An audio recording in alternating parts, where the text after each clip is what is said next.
Damn, John. John, we are... Man, I swear. Everybody says that like E3 is like the most exciting time to be like a gamer in the year. I disagree. I think that like the end of the year, like between like October, November, that's the best time to be a gamer because it's just it's too much. There's too much. Yeah. Spread it out, video game industry. Like we have so much to talk about today just from news alone. Not to mention that we could probably just make this entire podcast about Red Dead Redemption 2.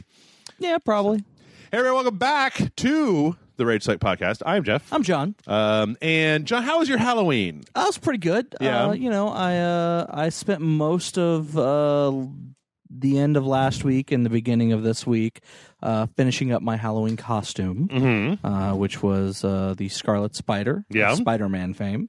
I thought the costume turned out pretty well, Yeah. especially considering I had to fabricate or kit bash a lot of that costume. Okay. Like none of it, like outside of like the onesie and the hoodie, nothing was like store bought, like sort. I mean, there were some store bought parts, but like I bought a belt for Batman v Superman, the Batman Bat Belt utility belt, Okay. and then tore it apart to take all the pieces off, and then attached it to a completely spray painted them silver and attached them to a completely different belt Yeah.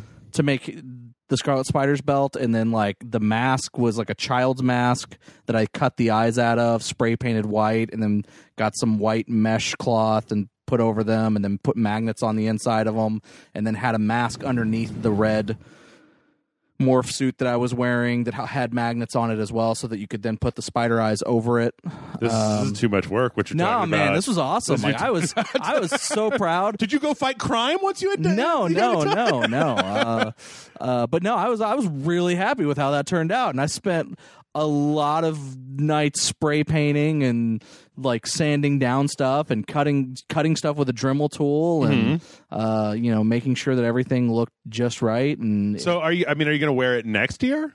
probably not next year, but I might wear it. Keep it like in the background just in case, or like if you need that like going to work Halloween costume versus you're going to the party Halloween costume. Well, the problem is that because it's in a morph suit, Yeah. the zipper's in the back, and if you need to go to the restroom, Yeah. you have to take the whole thing off. You basically have to get nude. Yeah, because don't even get me started if you need to poop.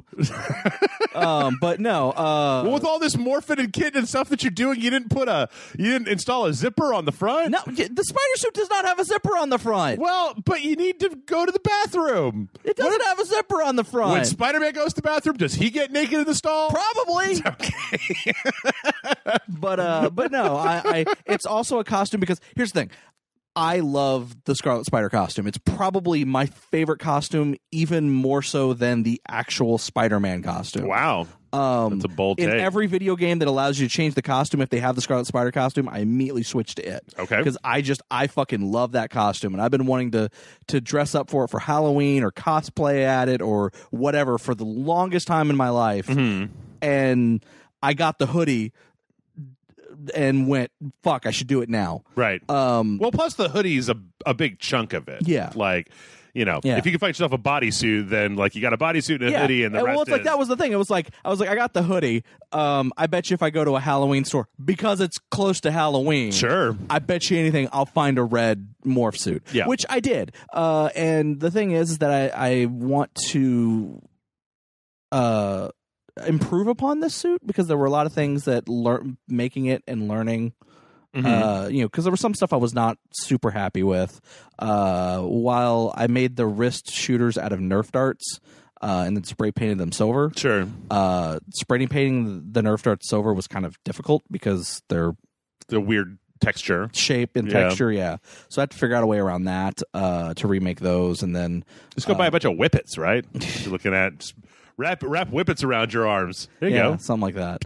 But yeah, no, I'm pretty happy with how it turned out, and I want to improve on it as time goes on. And I'm probably gonna get a different morph suit over time, like not immediately. Like I'm not gonna rush out and spend a bunch of money after Halloween to do it. But, this is something that if I go to a convention, I could totally wear to a convention. Sure. Obviously, if I wanted to wear it in future Halloweens, I could. You got to take care of this bathroom problem, though, man. Yeah. I don't know. Some kind of Grundle zipper, some kind of like in your crotch zipper, so that people don't see it when you're wearing the costume. The other problem is that those morph suits leave nothing to the imagination in the crotch region. So you need a prosthetic junk.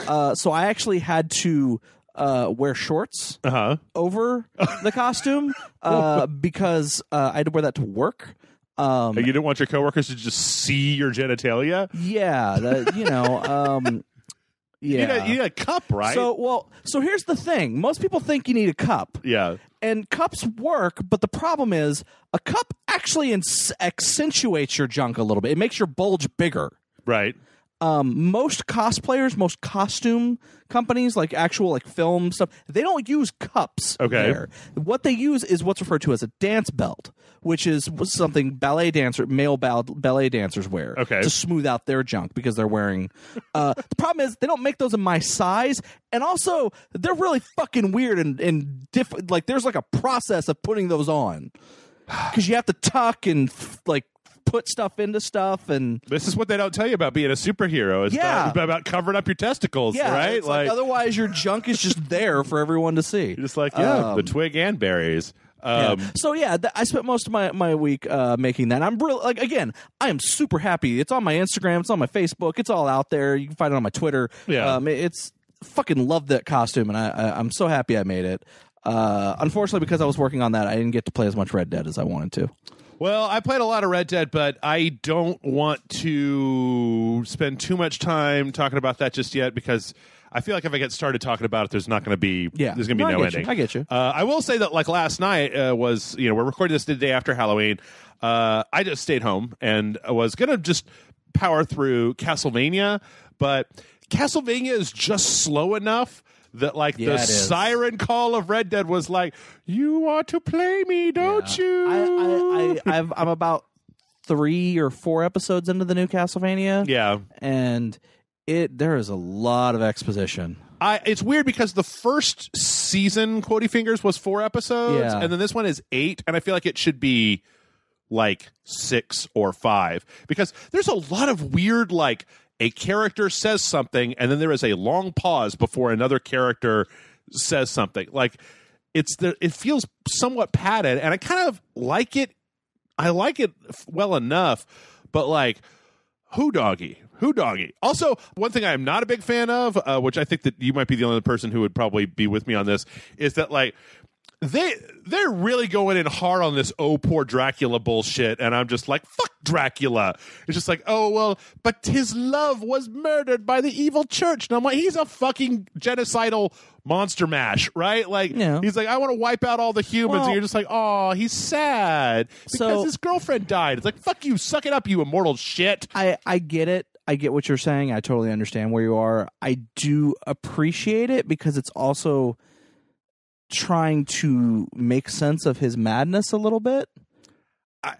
Okay, what maybe bothers me about it because when you actually look at good villains in history, there is if you look at Magneto or anything else, there is something from the you can look at from their point of view and go, I totally understand why he's doing that. Sometimes, but the first 5 episodes of this have spent so much more time with Dracula and Carmilla and Hector and Isaac and Oath and Godbrand and all of their woeful stuff, and I'm just like, what about Alucard and fucking Trevor and them? I don't know. I understand. Plus, look, there's complicated villain, and then there's I'm a sad mass murderer, and I'm not on board to the sad, because they show him being all mopey and oh, my girlfriend's dead, but then they flash back to him just murdering children and ripping the throats out of people in front of their loved ones and razing entire cities to the ground, and it's just oh, I mean, no, you are a literal monster. You are an actual monster, and the fact that you had a girlfriend and that mellowed you out a little bit she was actually his wife, but yeah, it doesn't make up to me for your fucking genocidal monster ass. It doesn't, and I understand trying to humanize a character, but goddamn, they spent a lot of time with that. A lot of time with Hector and Isaac, who I didn't know were from there's a PS2 Castlevania game that Hector is the main character of. Oh, I don't know. And just like all this kind of mythology, and I'm like, okay, but I wish that they would speed it up a little bit, because it's like I enjoy it, but not enough to keep me from playing Red Dead Redemption 2. So, but anyway, we got a lot to go through today because there was a Super Smash Brothers Direct today from Nintendo. Yes, 40-minute one. Well, it's like the video, the actual Nintendo Direct wasn't 40 minutes. The actual Nintendo Direct, if I'm not mistaken, was only like 20 or 30, and then there was like a long ass treehouse afterwards. No, this is the Nintendo Direct. I watched every minute of this. The whole 40 minutes is just that. Okay, because I got through the entire thing in like a 15-minute break. Yeah, that's weird. I don't know if there was something different with what they streamed via the replay, but like this is a Direct from start to finish. Okay. So, anyway, okay. I mean, I don't. There's some highlights here, right? Like there was a rumor that Ken was going to be in. Ken is in there. He's a Echo Fighter for Ryu, and has some slight differences. Like he's a little faster. He's got some different smashes and whatnot. Yeah, and then we also have who's this? The new Pokemon? It's a Pokemon Incinerator or something or other. I don't know his he's actual name. He's like a wrestler. Yeah, Pokemon? he's like a wrestler Pokemon. I am in love with him. This is the first time I've ever seen him. I'm in love with this Pokemon. Really? Yeah. Incineroar. Yeah, Incineroar. Yeah. So he's like a fire Pokemon that does a bunch of kind of wrestling. I like the one where it's like where you jump up in the air and then fly down at the other person, but you can actually just like accidentally kill yourself if you go into the pit. Well, I also really liked one of the narrator going, he's almost like a red tornado, if you will, which is Zangief, like the DC villain. No, Zangief. Oh, okay. Like his name is the nickname is the Red Tornado, Zangief. Okay. Or as El Fuerte calls him, Tornado Rojas. This thing's got like a lot of grappling moves, basically. Yeah, he's a grapple character. And those are the last two actual, like when the game comes out on day one, characters. Yeah. Turns out that big leak that came out a while back ago that people thought was legit, that like had like 6 new characters, totally fake. Oh, okay. Yeah, it was pretty crazy. Yeah, so there's a lot of, as with all of the Smash Brothers stuff, there's a lot of kind of technical information about, really showing off like the different moves that the different characters can do. I think from there they jumped into, what are they called? Spirits? Spirits, yeah, which was, okay, so they actually talked about how the story of the game is that like there's a bunch of, all the characters are like toys that have been transported to another universe and they can't go home again. Yeah. Well, in the original game, they were toys, and in the world of imagination, they came to life. Right. Like that was the original Smash Brothers. I never played it. Okay, I understand. I'm just letting you know that's. And what's funny is that their toys in the real world were the trophies, like which is kind of where the idea for Amiibo came from. Mm-hmm. But they felt like the trophies didn't really do a lot, so now they're doing a thing called spirits. Yep. Which there are different types of spirits, different grades of spirits. There are actual like primary spirits, and then there are support spirits, and each of these will affect your characters in different ways depending on how you apply them. Yeah, it seems like the primary one is just basically like power add, and then there's like slots for secondary ones that can give different specific modifiers to your character. What I was really kind of strangely mesmerized by was every one of these is like a character from another video game. Yeah. And there are so many of them. Yeah, no, there's a ton. Like the fact that it's the ultimate crossover game. Oendon is in there. I'm like, oh, I thought I was the only person left on this planet who knew anything about fucking Asatoteke Oendon. Put it out. Put it on the Switch, Nintendo. Fuck Elite Beat Agents. I want the original. Anyway, so you're gonna have to do like these specific types of fights to kind of get them. Yeah. Where they're specifically put together with like kind of challenges that are based on like the one that I noticed was Hal Emmerich from Metal Gear. You have to fight Dr. Mario with a giant Rob robot protecting him. So it's like these aren't actually represented in the game, but it's like a scenario that kind of mirrors the character that you're dealing with. Yeah. And there's going to be a whole bunch of those. There's going to be a ton of those, and then they are going to have a story mode. Oh yeah, that basically it's going to be a little bit different than the Subspace Emissary mode, but they showed that at the very end. Which interesting idea in the fact that Kirby is the only one who survives the Great Massacre. I hate it so much. I hate it that Kirby's the one. I hate it. I don't like Kirby. So when you start it, you'll have to start as Kirby. You'll have to play as Kirby at the very beginning. I don't want to. I'm sure Amanda somewhere is like feeling happy and doesn't know why. Yeah. During this, you saw this part, this opening cutscene part. Yeah. One of the things that I really liked is that everybody's fighting these giant beams that are like teleporting them into the game world or whatever, and some people are blocking and some people are running, some people are fighting. Well, even the people that block them are getting like destroyed. Their blocks are doing nothing. Yeah, and then I like that there's one part where it just shows the box that Snake is in, not doing anything, and then it just gets hit with the laser. Yeah. But yeah, and then they show a kind of like an overworld, basically. It seems like you're going to be like walking around this overworld, kind of fighting like versions of the characters like that have shadow been versions. Yeah, made bad. And I wonder if that's because they talked about how you're going to have to unlock all the characters. Yeah, right? You're gonna only start with like 8 characters, I'm or not 6 or something like that. I'm not super into that. Like for a fighting game, I kind of thought we were past that. Like, I mean, let's just say that. I wonder if for versus you're only going to have 8 characters. I don't know. Like because it seems like a weird thing that to require people to play the game a bunch to unlock a bunch of stuff. I don't know. That just seems like an outdated concept to me for people who want to just like start the game and play Bayonetta versus Ken, right? Like right off the bat. Maybe in the versus mode that it will, but I don't know.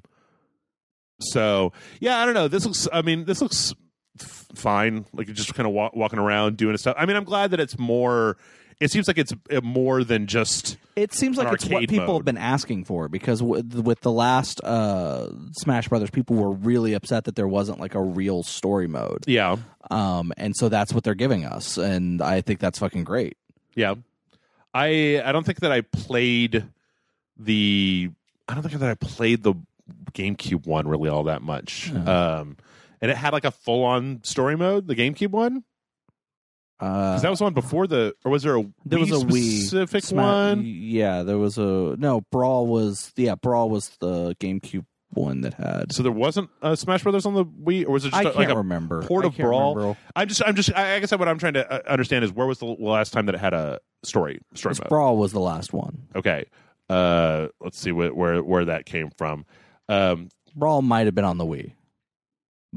Because I remember it having to have the GameCube adapter. Yeah, no, it was Brawl.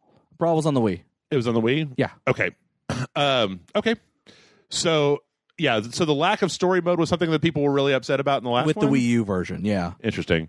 I'm so confused about what the Smash Brothers fan base likes and wants and whatnot. Because it doesn't seem to be like a full-on... Well, it seems like there's some people that are about a full-on...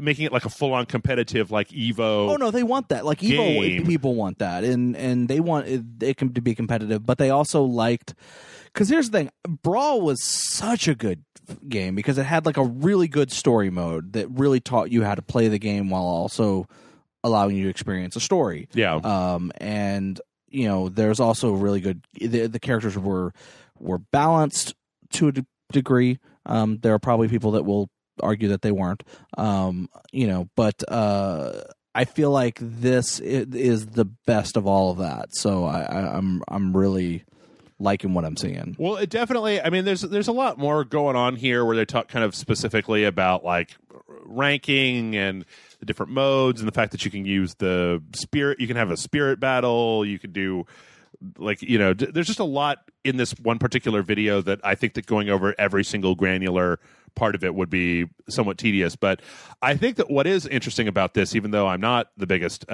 Smash fan in the world, is that it definitely kind of puts to shame a lot of other fighting games, I feel like, just with the amount of characters and modes and options and things and adding in this thing and that thing and the other thing. Like, it seems to be one of the most full-featured fighting games that I've ever seen. And just the amount, you know, like they're adding in a thing into the app on your phone that you can use. Hell, we didn't even talk about what the assist trophies that they showed. You know, Shadow and Starman. Like, and then they showed what the lady from Fatal Frame, Maiden of the Black Water, like a game that I think that about 8 people played. So there's an awful lot going on in this game. Like, yeah. And then they also announced DLC plans for the game, which they said anyone who buys the game before January 1st will get the first character for free, which is first DLC character for free, which is the Piranha Plant. Yeah. And then subsequent characters will be released.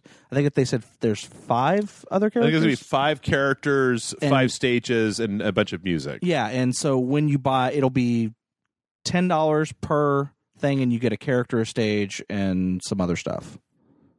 If you buy them individually? Or like $5 individually or something like that. I don't remember the exact amount. And then if you buy them all as one bundle, it's like $25. Yeah.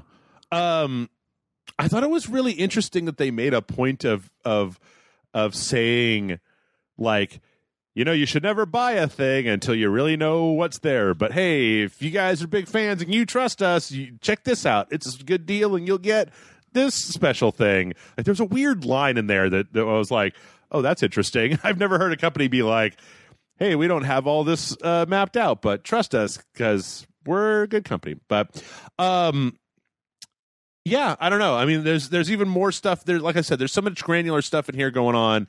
I can't imagine if you're a Smash Brothers fan that there's anything to complain about. Yeah, at this no, point. this looks great. There's just so many. I mean, there's still people upset that certain characters didn't get in, and that certain characters that were, like rumored to be in there, because like it has every character from every Smash Brothers. Yeah, game, no, yeah, but people are interested in what new characters are going to be in there, right? And you know, a lot of those people really wanted some of those rumored characters that were by what's being dubbed as the Grinch leak. Because it was rumored that there were, like, Ken was part of that. Ken was mentioned as part of that, and along with a bunch of other characters that weren't. It's been debunked now because of this. But there were some characters in there that a lot of people really wanted. Yeah. And they're upset that they're not getting those characters because they thought that debunked leak was totally legit and totally going to happen and totally going to be real, that now they're disappointed. Which, you know, I looked at it as, hey, every character that's been in a Smash game is going to be in this. Great. Oh, they're announcing some new characters? Cool. I'll be excited. I'm not expecting anything. Right. Because the moment I expect anything, that's the moment I'm going to be disappointed when it's not there. Fair enough.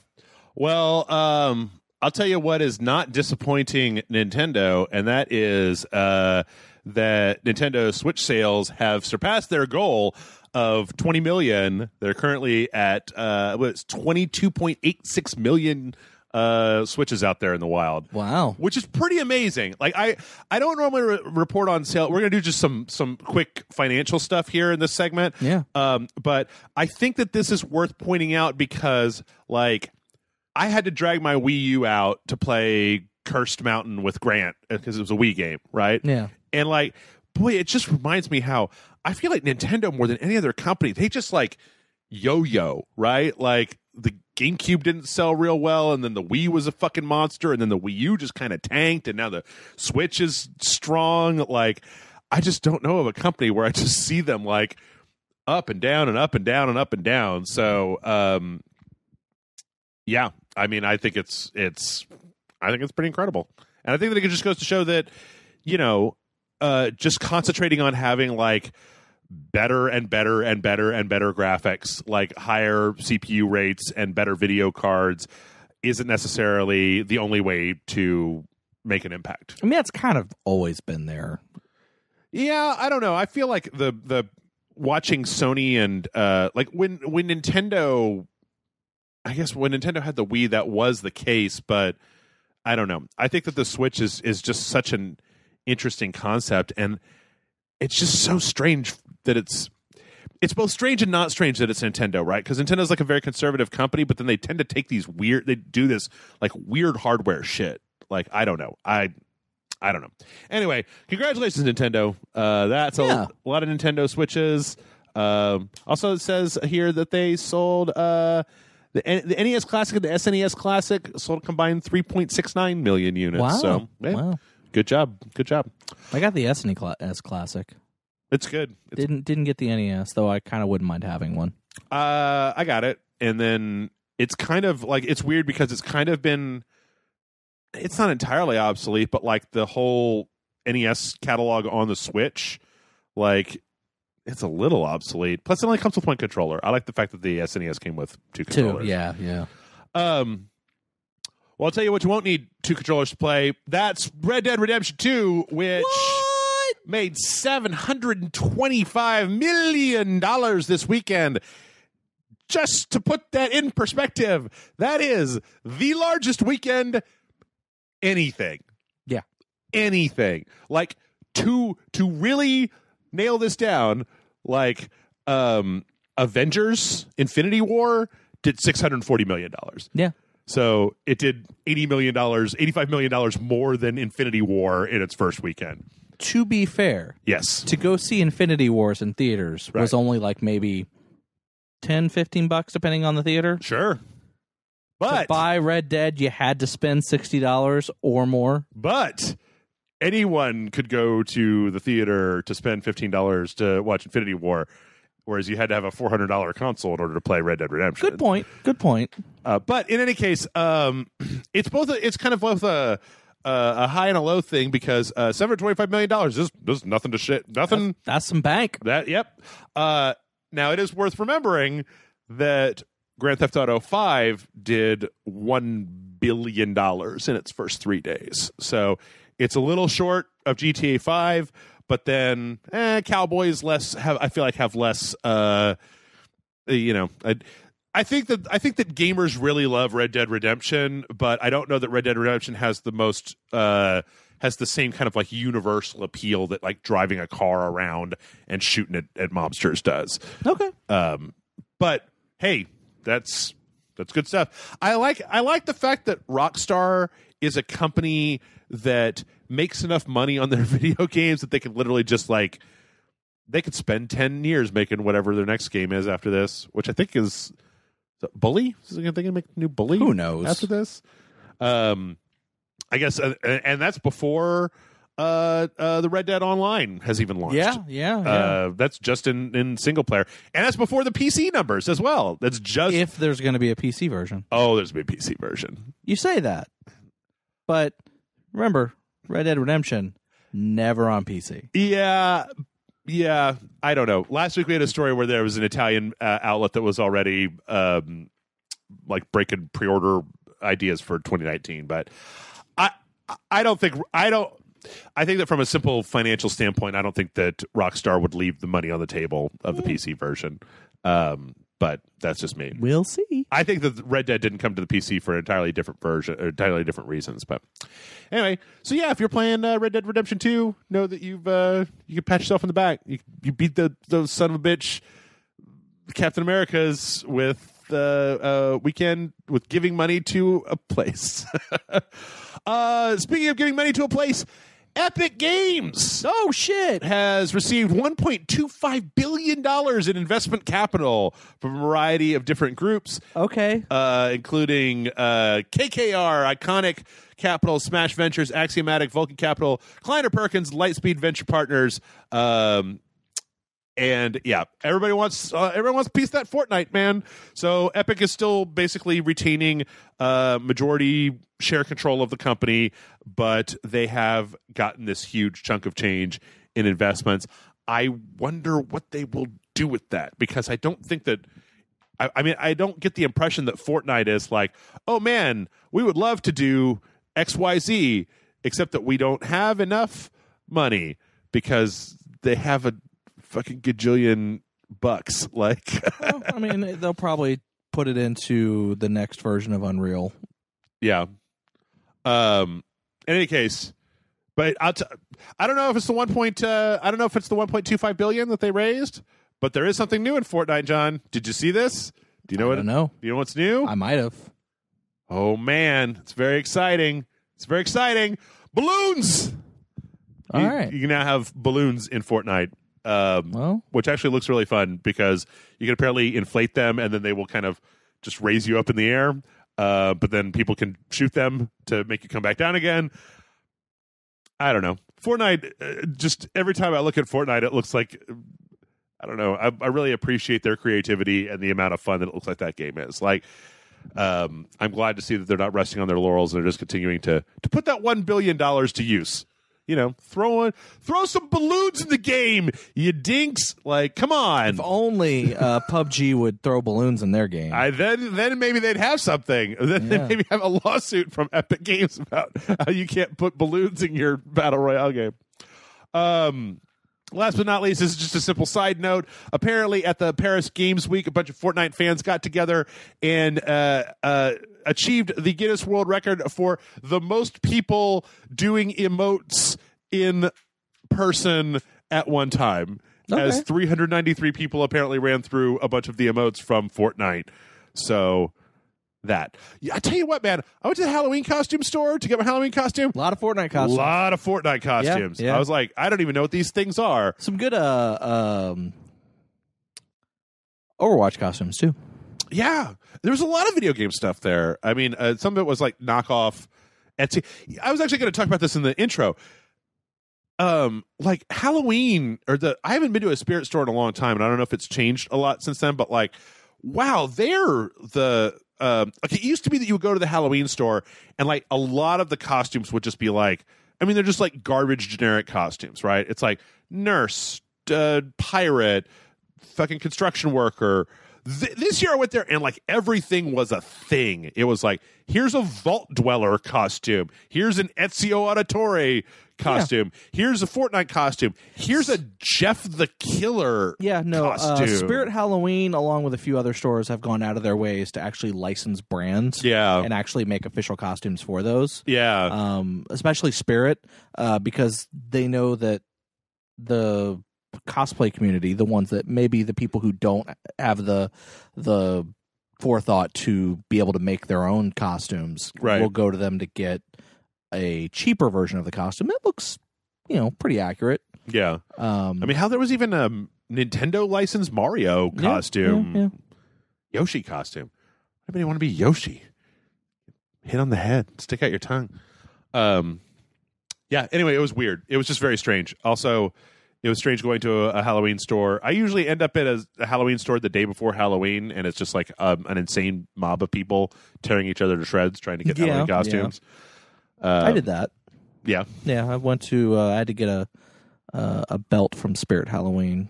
The Batman belt you were talking about earlier. No. I actually had to get a different belt. I actually got the Ghostbusters belt for the Ghostbuster costume because I had to have something to bolt the pieces of the Batman belt to. Oh, okay. That looked closer to what the Scarlet Spider has. So, Okay. Yeah. Um. Place was torn up. Yeah. Yep. Well, it's good that we're talking about Halloween because we have a trio of different Halloween kind of themed stories. First up on Halloween, Resident Evil announced that the Resident Evil 2 is going to be getting some classic costumes for Leon and it's Claire, right? In there? No. I don't remember. I think it's Claire. Yeah, original like RPD and then biker jacket costumes for Leon and I kind of make. Come on, guys, just say it in the thing. Claire, yes, Claire. Yeah. Which great, looks cool. I'm always a big fan. I don't know. Do you ever use alternate costumes? I guess you said at the beginning that you like to use the Scarlet Spider when it comes up. Yeah, I mean, I sometimes will. I've used them in other games. I will admit the original Resident Evil remake for the one that was released on PS4. Yeah. They got a little bit weird with their alternative costumes for Resident Evil. How so? Well, it's just like you can put them in like, I think you could dress up one of the characters in like the skimpiest outfit. Like that was just like a Jill? no, not even Jill. Like it was like, Chris? I mean it was one of the side characters. But Wesker? No. Barry? No. I think that's the characters in that game, though, right? I mean, in Resident Evil 1? Yeah, there's one more. There's like a girl character that's also, they deal with her character in Resident Evil 0. Oh, Rebecca Chambers. Yeah. Well, yeah, I guess, but that's the thing with, like, I guess what we used to see in a lot of games, right? Which was... Yeah. Japanese games especially like to have when you beat the game, there's like an alternate costume, and it's just like, it's the swimsuit costume. And it's like, ugh. But anyway, I mean, yeah, hey, more content for Resident Evil 2. I can't wait for this. I think it looks really good. And I'm hoping that now that they've remade Resident Evil 1 and they've got Resident Evil 2, I really want to play a remade version of Nemesis because I've never played Nemesis before, and especially Code Veronica because it was barely... only recently that I found out that existed. I feel like they won't because Resident Evil 1, 2, and 4 are the only really super popular games from the franchise. Yeah. And are kind of the only ones that people care about. Yeah. I mean, if they did release a Resident Evil 3 Nemesis and Code Veronica, I would totally be on board for it. Like they said, we're remastering or completely remaking from the ground up one of these two games. I'd be like, awesome, you should do it. Yeah. I don't think they will. Yeah, I don't know. Remastering's all the rage these days. Yeah. We'll see what happens. But since when has Capcom done what's all the rage? I don't know. I feel like Capcom has like a better track record of just never making a new game and recycling all their old games. I agree, yeah. Like I think that there's a higher chance of getting Resident Evil 3 remade than there is of like, I don't know. I guess Evil 8. No, I wouldn't put money on that. I guess they've gotten, but there's like that 3-year stretch where all they did was put out HD versions of their old games. Yeah. I guess nowadays though, we got DMC5 and I wouldn't be surprised if next year we got a RE8 announcement at least. And then the Evil Within 2 got an update on Halloween, which was a really strange update. It basically lets you make the game way easier or more difficult. There's a new nightmare difficulty, which will make the game even harder than it was before. Yeah. But then there's also the ability to turn on infinite stamina, super strength, and invincibility. If you just want to if you just want to play the story and you don't give a shit about really dig, because this article talks about how the first hour or two, like in the very beginning, I feel like that game is kind of hard. Like as you're ramping up and you're building up a stock of stuff, and then at a certain point you can kind of stop worrying about it. So yeah, if you're Evil Within 2 is interesting because they put like a first person mode in that game. You can play the entire game in first person, and I really liked it. So. Speaking of horror and spookiness, we got a new trailer for Man of Medan, the first in the Dark Pictures series coming out from Supermassive Games next year. The makers of Until Dawn. This is the one that's on the ship. I feel like this is a better trailer. I don't think we found out a whole lot new, but I feel like it's a better trailer between the music and the narration than the first trailers that we've I'm seen excited for this. Yeah. Like I actually think this is a great idea. I love the fact they're doing an anthology series. Mm-hmm.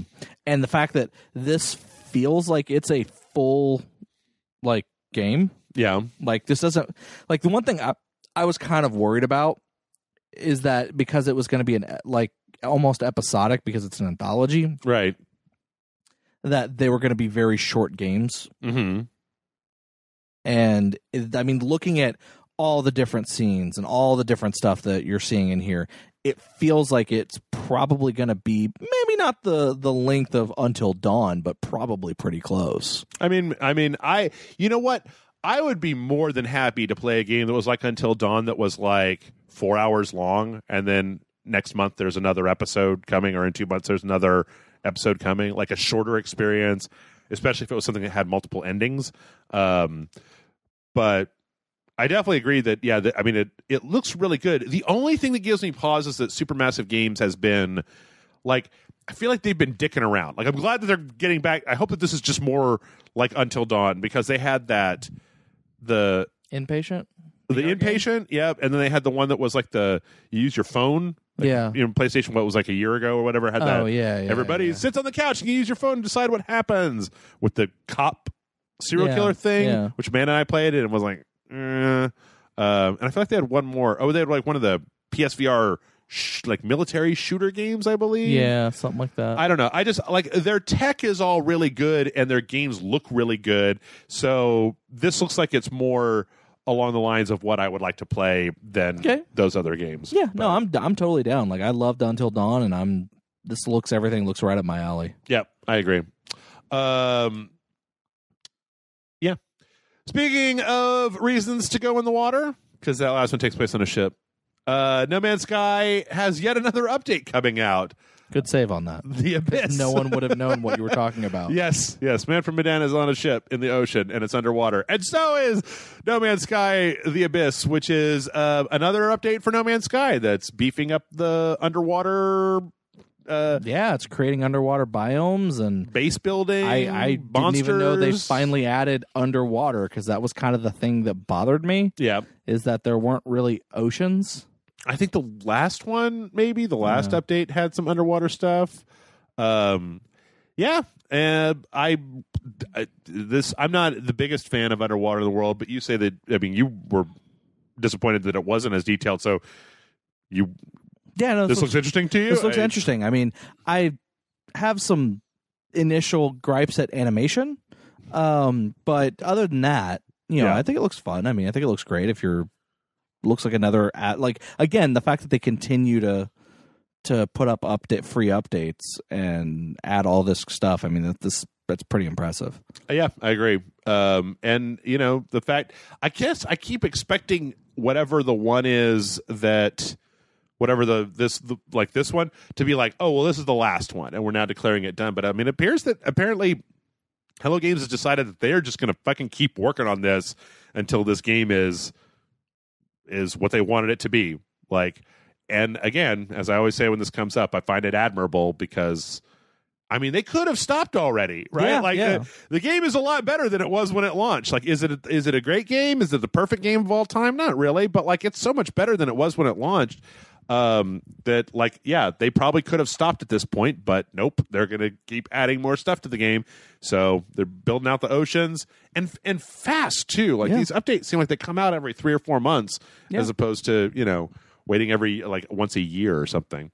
So there's new submarine, new aquatic life, this big anglerfish and eyeballs and all like building components and all kinds of stuff. You can go check out the trailer if you'd like to see it, but I don't know. Hey, good on you, Hello Games. Next up, I had something for this, and then I forgot. I had all my transitions laid out, but this is the one that I didn't really have a good one for. It's okay. Microsoft has put out some patents. Was it you and I that were talking about the streaming that Microsoft was doing? Yeah. We were talking about cell phones streaming like Xbox One games? No, that wasn't me. Because they have a whole thing that they're trying where they're trying to make the whole like streaming cloud-based gaming stuff working. Everyone is doing that. So that your tablets... Yeah, I don't know. I feel like Sony isn't taking it very seriously, though, that they're just like, well, PlayStation Now. And it's like, yeah, but it doesn't work very well. Like, but PlayStation Now! Yeah. But they're trying to get it so that you can basically play your Xbox One games on your cell phone. Oh, neat. And a tablet. And along those lines, they put up some patents for basically like a modular Xbox One controller that you can clip onto the side of like a phone or a tablet to kind of make it into an impromptu like Switch almost, which I'm 100% down for. That's because kind of cool. One of the reasons that I don't like playing games on my phone or on a tablet is because I like a controller. I like the feel of a controller. And if this, it's an interesting design because it looks like an Xbox One controller, but you could take both sides of it apart and then clip them to the sides of a device, and it's got the handles and everything. So, if that's a thing that we're going to get, I think that's really could really be badass. Again, just a patent doesn't mean it's actually coming out. It just means that they are wanting to patent it. Right. Yeah. The idea for it. Yeah. I, as I said before, when I guess it was Michael probably that I had on when we were talking about it. If this is the way that Microsoft wants to go to differentiate themselves, like, great. I think that if somebody could make it so that you could play Halo on your phone wherever you are over like a actual data. I think that they said that in order for this to work, it has to be like 5G, which I believe they said is something that's coming soon. Because it has to be a Windows phone. No, it doesn't actually, because they talked about testing it on Android. But I know that's a joke, but I would not be surprised if they're like, and it's only on a Windows phone. It's on the brand new Zune phone. Yeah. I had a Windows phone. It was actually not that bad. You know, everybody that has had a Zune or like a Windows phone, I feel like that's always what I hear. It's just like, it wasn't too bad. You know, it's like, okay. It wasn't too bad, but like I found a better phone elsewhere. Like when I need to replace that phone, I got a different phone. It's, I'm not brand loyal as far as, platform loyal as far as phones go. But yeah, it wasn't bad when I had it. Fair enough. It was nice to be able to get a bunch of like cheap little phone games and be able to up my achievement score. Oh, okay. I really pissed off one of my friends who was really obsessed with achievements, and I'm not. Like, I don't care about achievements or what my achievement level is, but like I just started getting these games, and he was like, what fucking game? This game is not on the Xbox. I don't see this anywhere, because it shows up on the list on the Xbox. I was like, oh yeah, I was playing that on my phone. You get fucking achievements on your phone? That's not fair. That's cheating. I was like, what are you talking about? Yes. You're that one friend you have that is way, way, way too into achievements or trophies. Yeah, apparently I was in a long form achievement battle with him. Yep. But I didn't know it. Yep. But I was always ahead of him. I think he finally did surpass me because I stopped playing my Xbox. Yeah. But yeah, I actually got some slight chuckles out of that. Every time he would talk, it was like, how'd you just go up 30,000? Oh Lord. Yeah. Oh Lord. The Quiet Man is getting an update next week to have sound. I have not yet had a chance to play The Quiet Man as we're recording this on the day it comes out. I downloaded it. Strangely, I'll throw this in. I was telling you, The Quiet Man is like $16. That's not bad. Like, that's so low, I wonder what's wrong with it. Like, because... Well, apparently it doesn't have sound. Apparently it doesn't have sound.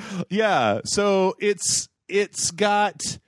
because your protagonist is deaf, apparently, like, it doesn't actually have sound, or like, I haven't seen how this goes, but next week they're putting out The Quiet Man Answered which has, because there's all this like full motion video. We've seen trailers with like people talking and stuff in them. So I haven't loaded the game yet, but if the game is totally silent, it's like, why the fuck did you get all these like people? So is the update a pay for up? Oh, if you want sound in your game, you'll have to pay like $6 to. I don't think so. I haven't yet even launched the game, so I don't know, but I just find it funny. Like, the headline was, The Quiet Man gets a patch for sound next week, and it was like, what? Does it not have it now? So, yeah. Though, in any case, if you're on the fence about The Quiet Man, this is coming out on Sunday. Tomorrow, you'll be seeing some video from us about The Quiet Man, because, I'm going to check it out. When you say tomorrow, you're talking about Monday. Yes. Okay. Yes. Yeah. And The Quiet Man, I don't know, you were talking about how that game reminds you a lot of, like, The Bouncer, right? Yeah, and I'd also seen some like, people who did, like, preview, like, websites that did, like, previews of it or got, like, access to a preview of it, and they were even saying, like, it really feels like The Bouncer, and I'm like, I'm down for that. The Bouncer was a PlayStation 1 game? PlayStation 2 game. Well, damn it, that ruins... I was trying to set up a nice transition, and it just didn't happen. Yeah. Speaking of PlayStations, the PlayStation 1 Classic full 20-game list has been announced.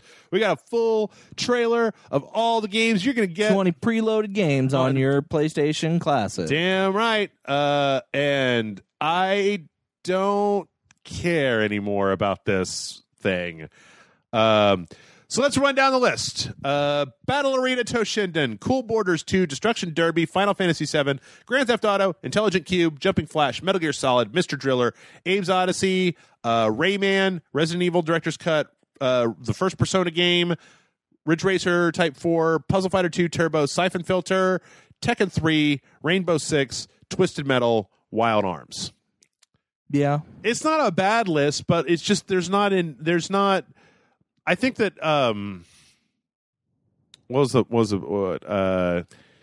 they split the difference so hard on like there's like 4 racing games in there, and I don't give a shit about racing games. Like, so I'm going to say something, and this is actually I read an article that said kind of something similar, and it was something I was actually thinking before I read the article, but I got to agree with it.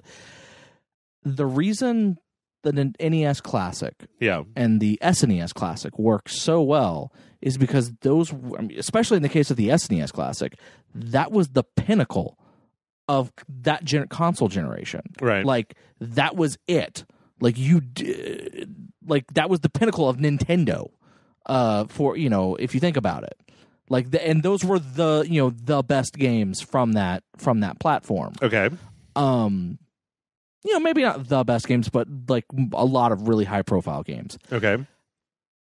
I honestly can't think of a fucking PlayStation game that I really give 2 shits about. Now, PlayStation 2, totally. There are tons of games on the PlayStation 2, and if they're not going to because obviously it's too much, but if they were to do, here's PS2 Classic with 20 games from the PlayStation 2 era, I'm pretty sure they could get one that makes me care. But for the PS1 Classic, it's just kind of like, I don't care about these games. Also, some of those games I can get elsewhere. Yeah, see, okay, this is I feel like the problem. It's one of the only places where Nintendo has a leg up on everybody else is that because Nintendo doesn't like release everything that they've ever put out over and over and over again to cash in on it, they can do a thing where they've held back a bunch of games from you, and they're like, here you can now play them, and you're just like, ooh, yes. But with this list, I'm just like, I mean, the good games that are on this list, like Final Fantasy VII, I can play Final Fantasy VII. Final Fantasy VII is on Steam. Yeah. I can get Final Fantasy VII. You talk about Puzzle Fighter. I can get access to Puzzle Fighter. Like, the only things that are on here are that I would really be interested in is like Intelligent Cube. I really liked that game when it was on the PlayStation. I used to play it a lot. I'd be kind of interested in Persona, or the first Persona game. But like, Resident Evil, original Resident Evil, like, we've got so many re-releases of Resident Evil over the years. Like, why? Like, that's just a dead slot. Like, you'd be better off putting something like Vib Ribbon in, instead of Resident Evil. Why is Vib Ribbon not in this game? Right. Like, looking at the comment section, here's some stuff like Gran Turismo, right? Also, what's weird is that the Silent Hill, Japan. The Japanese Classic has a completely different list of games. Does it? Yeah. Oh, okay. Like that. Like it's more RPG heavy. Interesting. Here, let me see if I can find.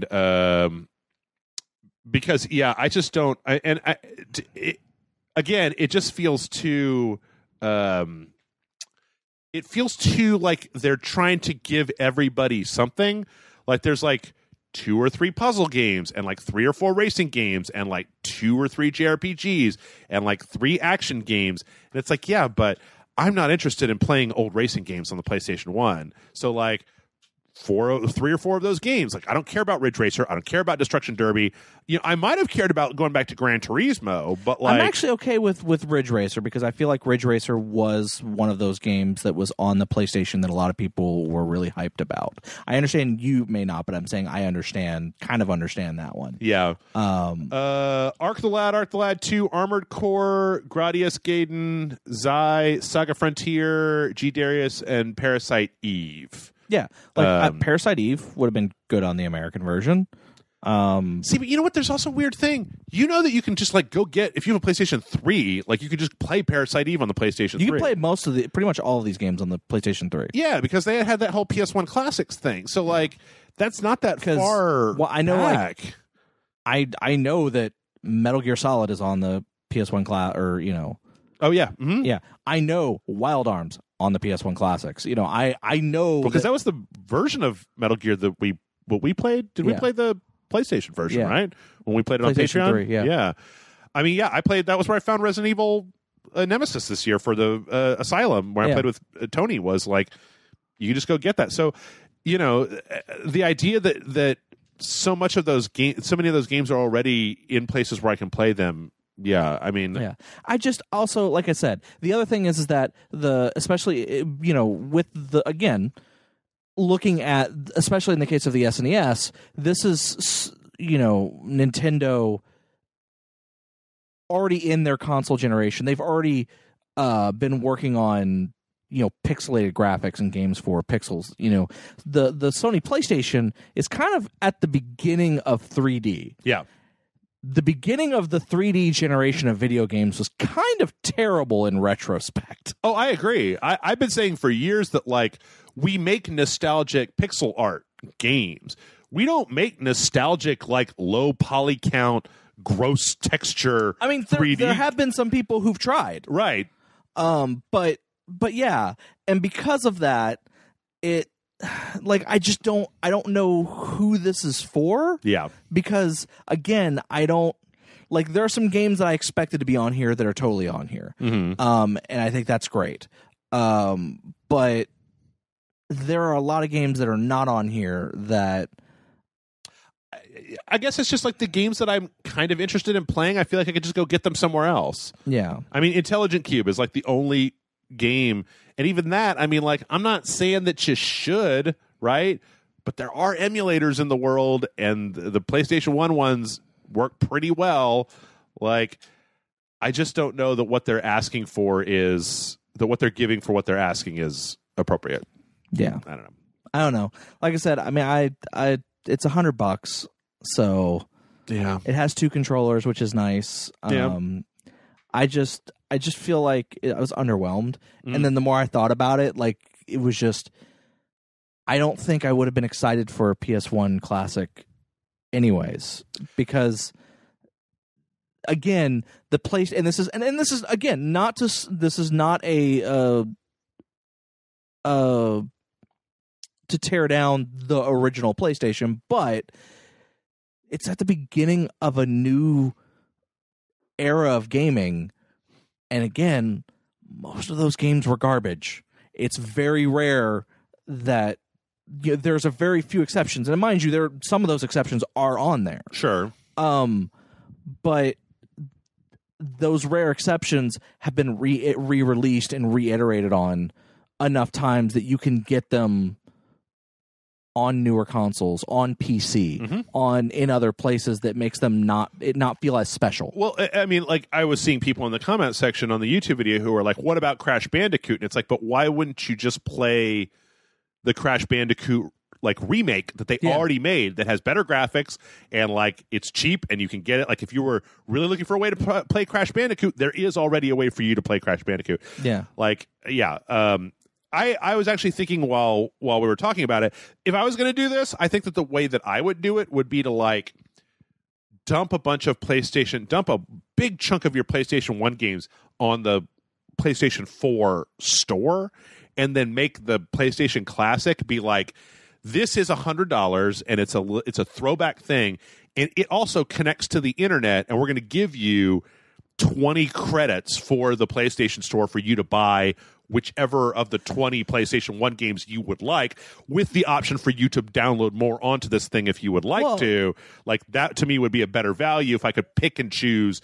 Like, because there was some rumor and speculation that there's a port on the back of the PS1 Classic that there's like a cover that is clearly removable, and it's not like built into the plastic kind of thing. Like, it's not like a fake looks removable, but it is actually removable. And people are saying that the speculation is that there is a network jack there and a memory card slot, and that the rumor and speculation again is that it might connect to the internet and allow you to access those PS1 classics to download to it. See, now I would be more interested in that.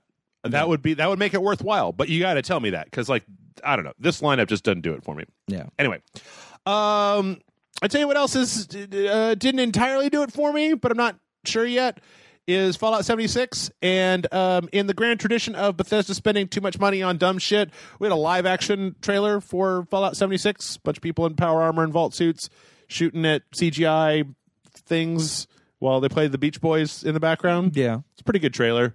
I just, like, you remember when they made that really complicated live-action trailer for Dishonored 2, and it was just like, why? I mean, you just show me the video game instead of doing this. I don't know. I guess A lot of people like doing live-action trailers. yeah, I guess so. I mean, that's why, they did the live-action trailer for Call of Duty, one of the Black Ops. Rage 2? No, not Rage 2. What the fuck is the game that had Andrew WK at E3? That was Rage. That was Rage 2? Okay, yeah. Yeah. Yeah, they had a live-action trailer for that. Yeah. I don't know. I guess I've always was wondering, like, why are you spending money on this? Another question mark that's coming up in my brain is that apparently 2B from Nier Automata is going to be in Soul Calibur 6. Yeah, as a DLC, it's the next DLC character. Yep. Which is She's odd. I mean, it's a good character, but yeah, no, it's a good guest character. yeah, I guess. Yeah, it's just strange. Fighting game DLC has become weird to me because it's like the fact that Negan for The Walking Dead is in Tekken is going to be in Tekken, and Geralt and 2B are in Soul Calibur. It's just like, oh, it's just open season now. Anybody from Ant-Man is going to be in the next Street Fighter game, and but I don't know. I mean, there's a trailer that came out. It looks good, and with all of her the fighting from that game, I feel like she's a good character to put into a game like this. But yeah, no, I agree. Yeah. And let's see. Last but not least, we finally got a trailer for the remake of Medieval, which is also a PlayStation 1 game, right? Yeah. Your first Medieval? Yeah. Okay. Yeah, that's something you can put on your PlayStation Classic. So I never played the original Medieval because... I did not either. You know what? It just occurred to me before we start talking about this that I think that the reason that I don't have as much nostalgia for the PlayStation 1 era was because in the early days of that, once we hit that era, I became more of a PC gamer up until the PlayStation 2. Like, I was more focused on the PC, like StarCraft and Diablo and stuff like that during that era until the PlayStation 2 finally came out. But anyway, so I never played Medieval. This was teased at E3, but we only just got a basic trailer. This one is actually showing us gameplay. Looks real nice. Yeah, it looks good. And they even show like a comparison between the original and then this one, and to show that it is something that is being made from the ground up. It's not just like an HDified version of the game. Yep. And it looks like what I imagine the original game was in my head, in my memories. Oh, okay. That's good. Yeah, which is what you want out of a something like this. Yeah. Yeah, between this and Crash and Spyro, I'm a big fan of this style of remake, of not just like the HD up-res and then throw it out, of taking something that was good back in the old days and then really pumping it up and making it good for today. I'm a big fan of this, and I think that this looks really, really good, and I can't wait to play it. So, all right, a few more quick things before we wrap up or before we take a break. Hey, if you're a fan of Undertale, last week a free prequel spin-off something called Deltarune, which is an anagram of Undertale, came out. It's free. You can get it. You can download it on the PC.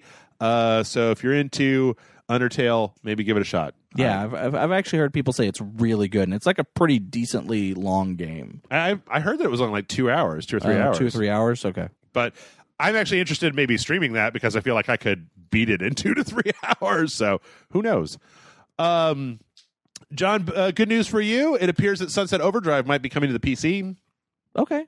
There is another Korean ratings board listing. Was a listing for the PC port of Sunset Overdrive. I feel like it's been enough time. They've probably gotten out of whatever the exclusivity contract they had with Microsoft if it was time-based, which would be great because I thought Sunset Overdrive was wonderful. Yeah, no, it's a great game. Delightful game, and more people should get to play it. Yeah, and I want them to do a Sunset Overdrive too. Now that they've released Spider-Man. Yeah.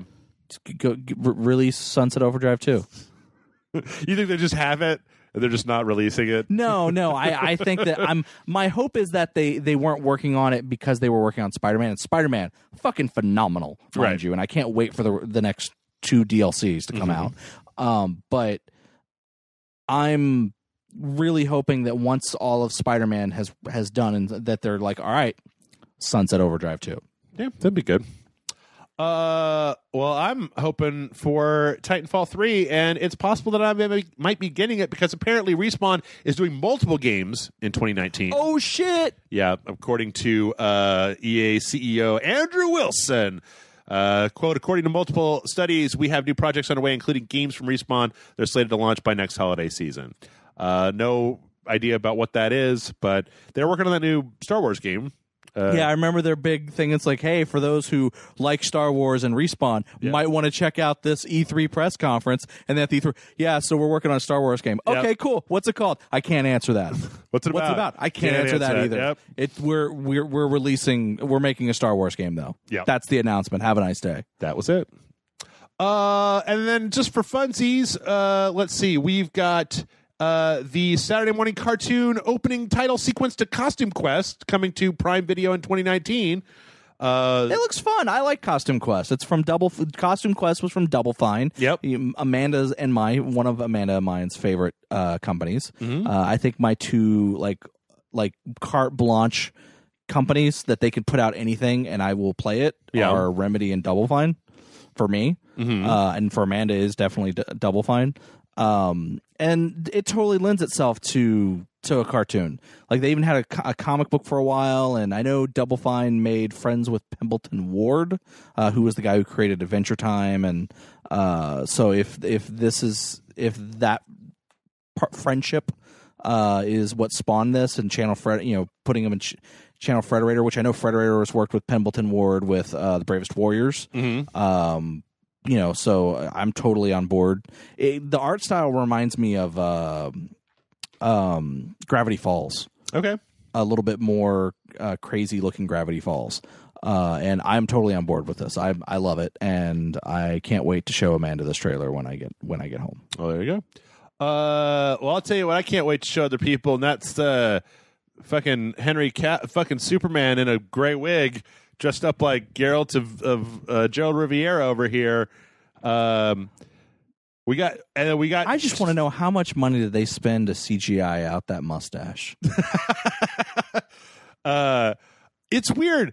I don't like him. I don't like the way his face looks. Like, I don't know. So I'm actually okay with him as Geralt. He's especially more scruff. I know. Well, here's the thing: is that the series is based on the books, which are the games take place after the books. Yeah. So they purposefully went for someone who's a little bit more clean cut, a little bit younger than what you would expect Geralt to be, or at least appears to be younger than what Geralt, what you would expect Geralt to be. So the idea would be that he would become that gruffy Geralt that we all know and love by the later on. I need him to say something. I need to hear what his voice sounds like when he's doing Geralt. Yeah. Having said that, this little video is clearly a makeup/costume test. Sure. That all films do, that all TV films, everything does when they're doing something with extravagant costumes, where they literally do a first pass and they have the person walk out in a certain lighting so that they can kind of see how it looks with the lighting, and then have him do something, and then that's the end of the test. Right. And in every single fucking one of them, they look different when you actually see the fully done prosthetics, makeup, wigs in the actual setting, stuff. Right. Like it looks, so people who are complaining like, wig looks terrible, and oh, he's not scruffy enough, and where's the scars and all that. Oh, it's the scars. That's what's missing. Thank you. I was like, why is it? There's something about his face that's bothering me. It's like, give it some time. Yeah. He probably won't have the scars. I gotta tell you. I mean, just because again, he's supposed to be a younger Geralt. Not to end this on a end the first part on a down note before we go to a break, but I'm going to do it anyway. I don't like Henry Cavill. I don't like him in any movie I've seen him in. I didn't like him as Superman. I didn't like him in the new Mission Impossible movie. I love his character in the Mission Impossible. Well, I should say I liked his character as an asshole villain. Right. I just have not been impressed with the guy in anything that was he in The Man from U.N.C.L.E.? Yeah, he was in The Man from U.N.C.L.E. I didn't really care for him. He was like smarmy kind of Han Solo guy in that movie. Didn't really care for him much there. I liked him as Superman. I just hated the movies he was in. Yeah. I don't know. We'll see. I mean, again, it would be stupid of me to look at a 2-second thing on Netflix's Twitter and be like, "Yep, that's it. It's fucked. It's ruined. I saw 1 second of Henry Cavill as Geralt. Totally ruined. Bad. It's bad. I'll never watch it. That would be dumb." So, anyway, let's take a break, and when we come back, we will answer some questions.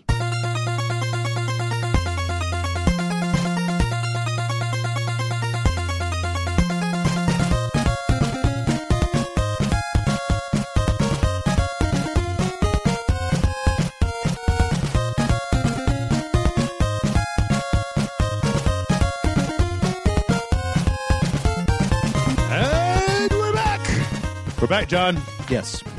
It is time for the questions.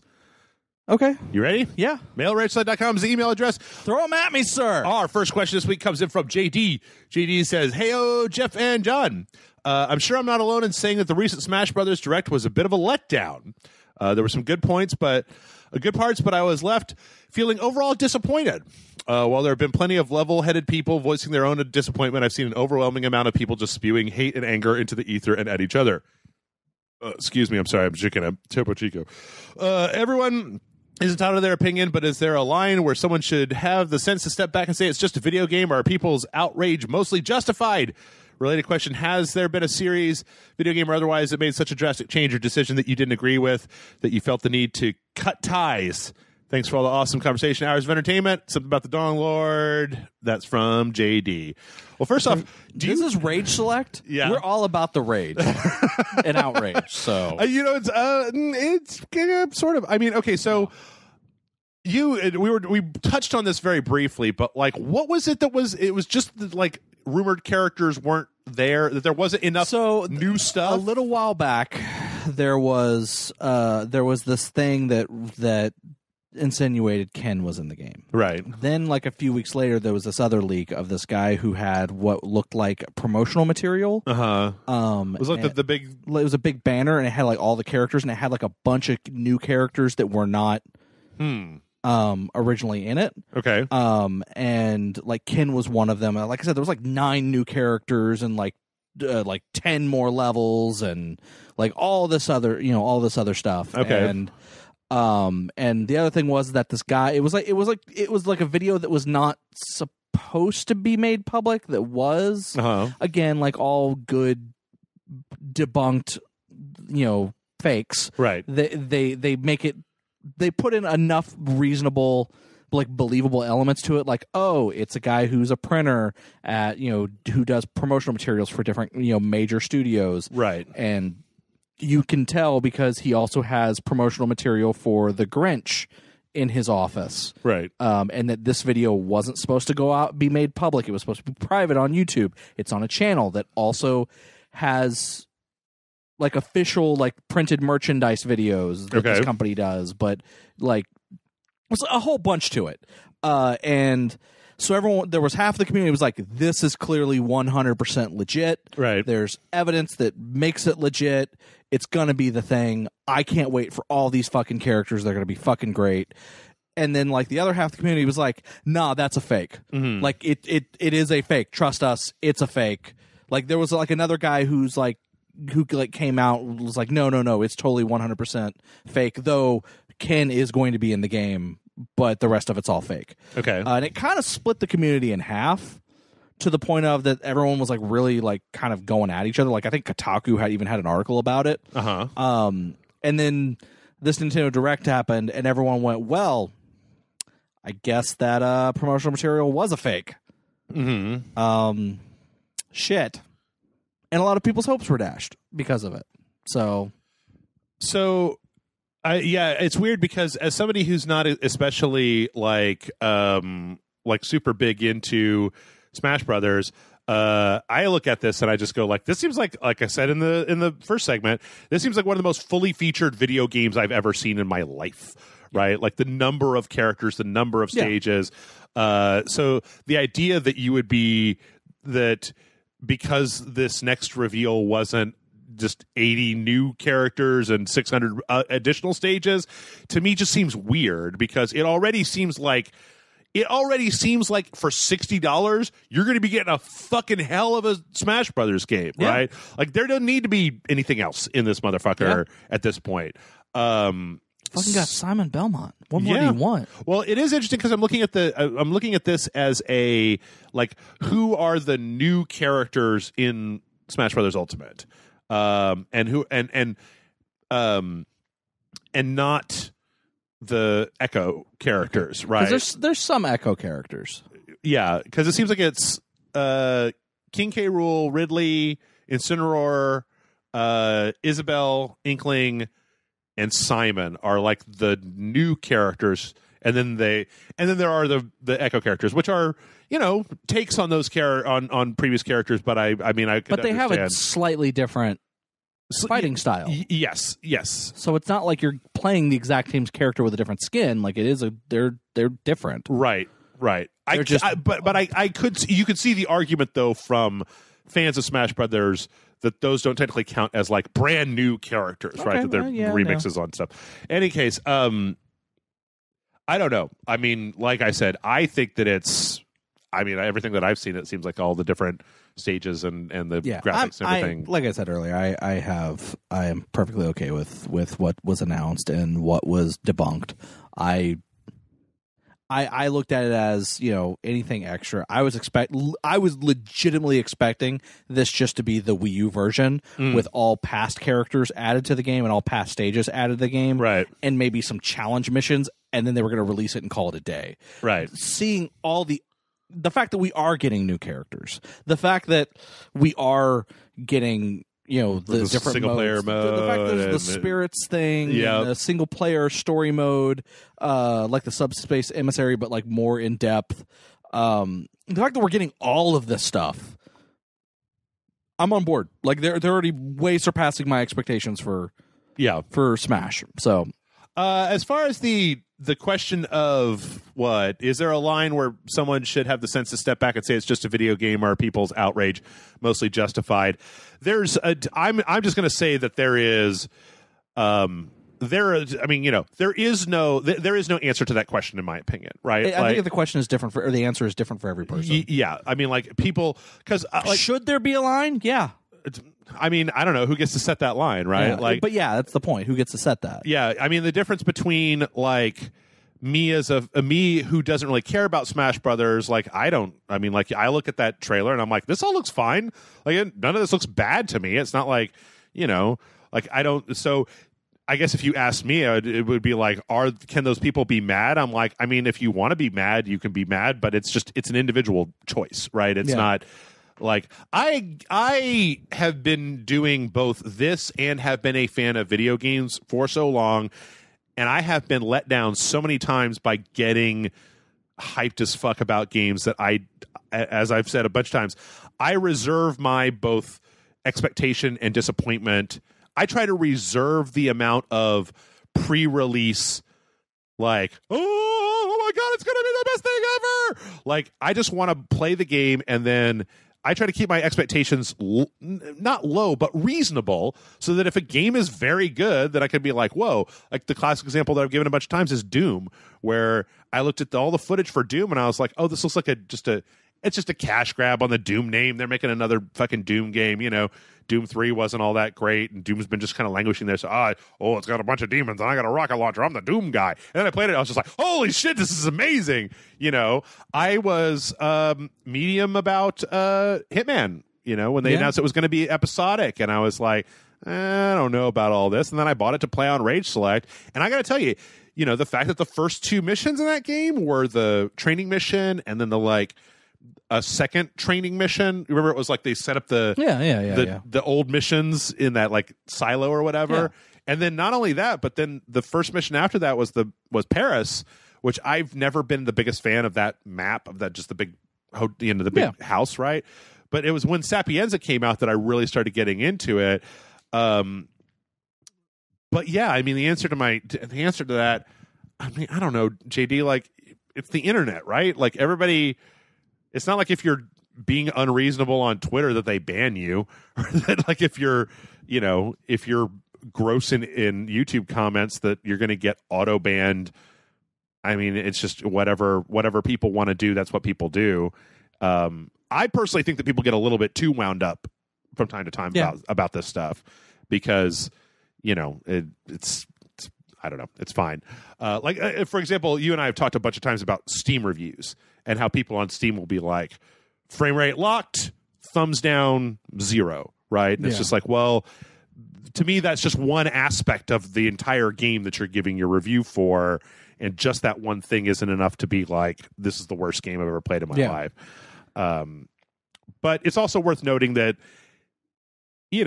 on the internet in today's day and age, there's not a lot of good room for like reasonable being reasonable. Like, it's more exciting when people are like, it is the best, it is the worst. Like, those two things are more exciting than just like, I mean, we were just talking about the PlayStation thing, right? They put out the PlayStation Classic list, and it's like they put out that list, and I watched that trailer, and I was just like, nah, I mean, I probably won't buy that. Like, I'm not heartbroken that that it turned out to be a thing that I don't really want. So I don't know. I mean, you just got to manage your expectations. I don't know. I mean, how many shows, how many movies, how many second albums from a band, how many new launches of a comic book run or an anime series that everybody's excited about have come out, and you've gone to watch or listen to them, and you've just been like, no, that's not for me. Like, that's not, I'm disappointed. And then, you just move on with your life instead of yelling and screaming and carrying on. I mean, maybe that's a weird opinion at this point, instead of the...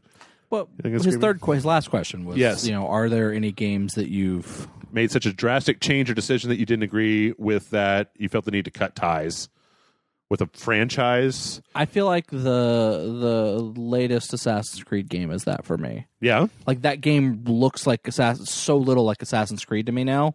That franchise. Yeah. Like, going from Origins to Odyssey. Mm-hmm. They're not bad games. Mm-hmm. But they're kind of boring, and I don't like the controls. And they're so removed from what the controls were and the style of the game were originally. Mm-hmm. Yep. That actually drew me to the game. Yeah. Again, they're not bad games, because I get why people like them. Yeah.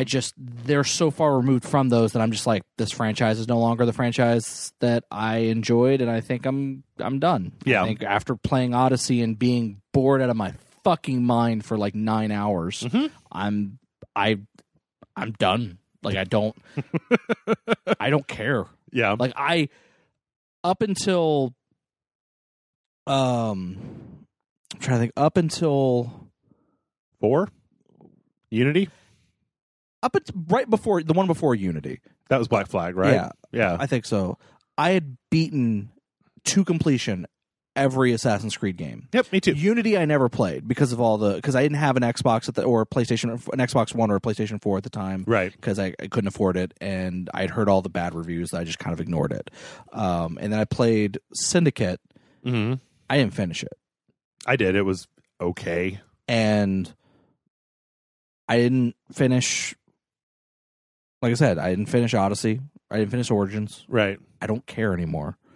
Yeah. Because they've gotten that franchise so, like, they took such a hard left turn to what the franchise was building up to. Yeah. With 3. Yeah. And then at the end of 3 took such a hard left turn to go, well, we're not gonna go there because we decided we don't want to do that. Right. That I just don't give a shit anymore. Like, they have not done anything to make me interested in those games. I think that with starting with Unity, my main problem started to be, it used to be that you could beat like Assassin's Creed 2 in like, I don't know, 12 hours, like 14, you know, if you just kind of, I mean, if you weren't picking up all the feathers, right? If you're just kind of running through the game and like doing stuff, you could beat the game in a relatively easy amount of time. And for me, it's been the idea that that game needs to be like 25 to 40 hours long. But what you're doing is just the same thing over and over and over and over and over again. Like, I mean, not the main quest, right? But if you're going to like liberate camps or check out places, games have just, I feel like there's this trend that's happened where games have just started to become so goddamn big that I don't. Everything's open world. Yeah. Everything's, you know, so huge that it's like, I actually appreciate Spider-Man because while it is an open world game, it's not that huge of a. You can swing from one side of the map to the other. It's not that huge 10 minutes of a game. Yeah. You know, world wise, and I thought it was perfectly done. Mm-hmm. And you know, like I'm kind of worried that I haven't really been playing Red Dead as much as I want. I'm kind of worried that Red Dead may be too big, but there are things that I see that they do to kind of like when they do the cinematics to skip ahead to a different area. Right. And stuff like that, which I'm sure there's less of that as time goes on. But, you know, Rockstar's usually not that bad about it. But I do feel like a lot of other games, when they look at Rockstar and how big their games are generally, right, they're trying to either meet or exceed that. Mm-hmm.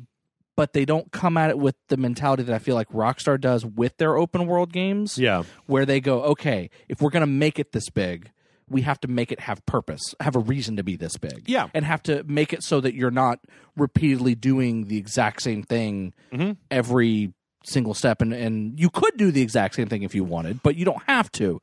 And other games like the two Assassin's Creed games and there's some other open world games. Like I even feel like Fallout kind of started to is kind of encroaching on this, where it's just like the world is too big and you're not doing enough to make it worthwhile to explore that world. Well, I was thinking about it when you were saying that, how easy would it have been in Red Dead 2 to be like to do that thing that Ubisoft does where you cover the map in little icons where it's like, oh, here's the vulture challenge, kill 40 vultures, and here's a vulture nest, and like take out a certain number of outlaw camps. Here's the outlaw, you know, Mr. Morgan, there are 12 O'Donnell's, whatever they're called, O'Driscoll camps, you know, near Valentine. I need you to go clear all of them out. Here, I'm going to mark them all on your map, and you can go to each one of them and clear them out. And it's like,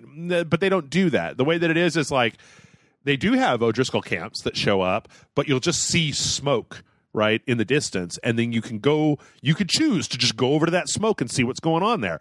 And sometimes it's just a guy making camp, and if you irritate him too much, he'll shoot at you and you end up murdering him, and then you're wanted and you got a bounty and blah blah blah blah blah. But sometimes it's a bunch of O'Driscolls, and you blast all the O'Driscolls and you take all their belt buckles and their watches and their cocaine gum and their fucking cans of peaches, and you put them all on your horse, and you're like do.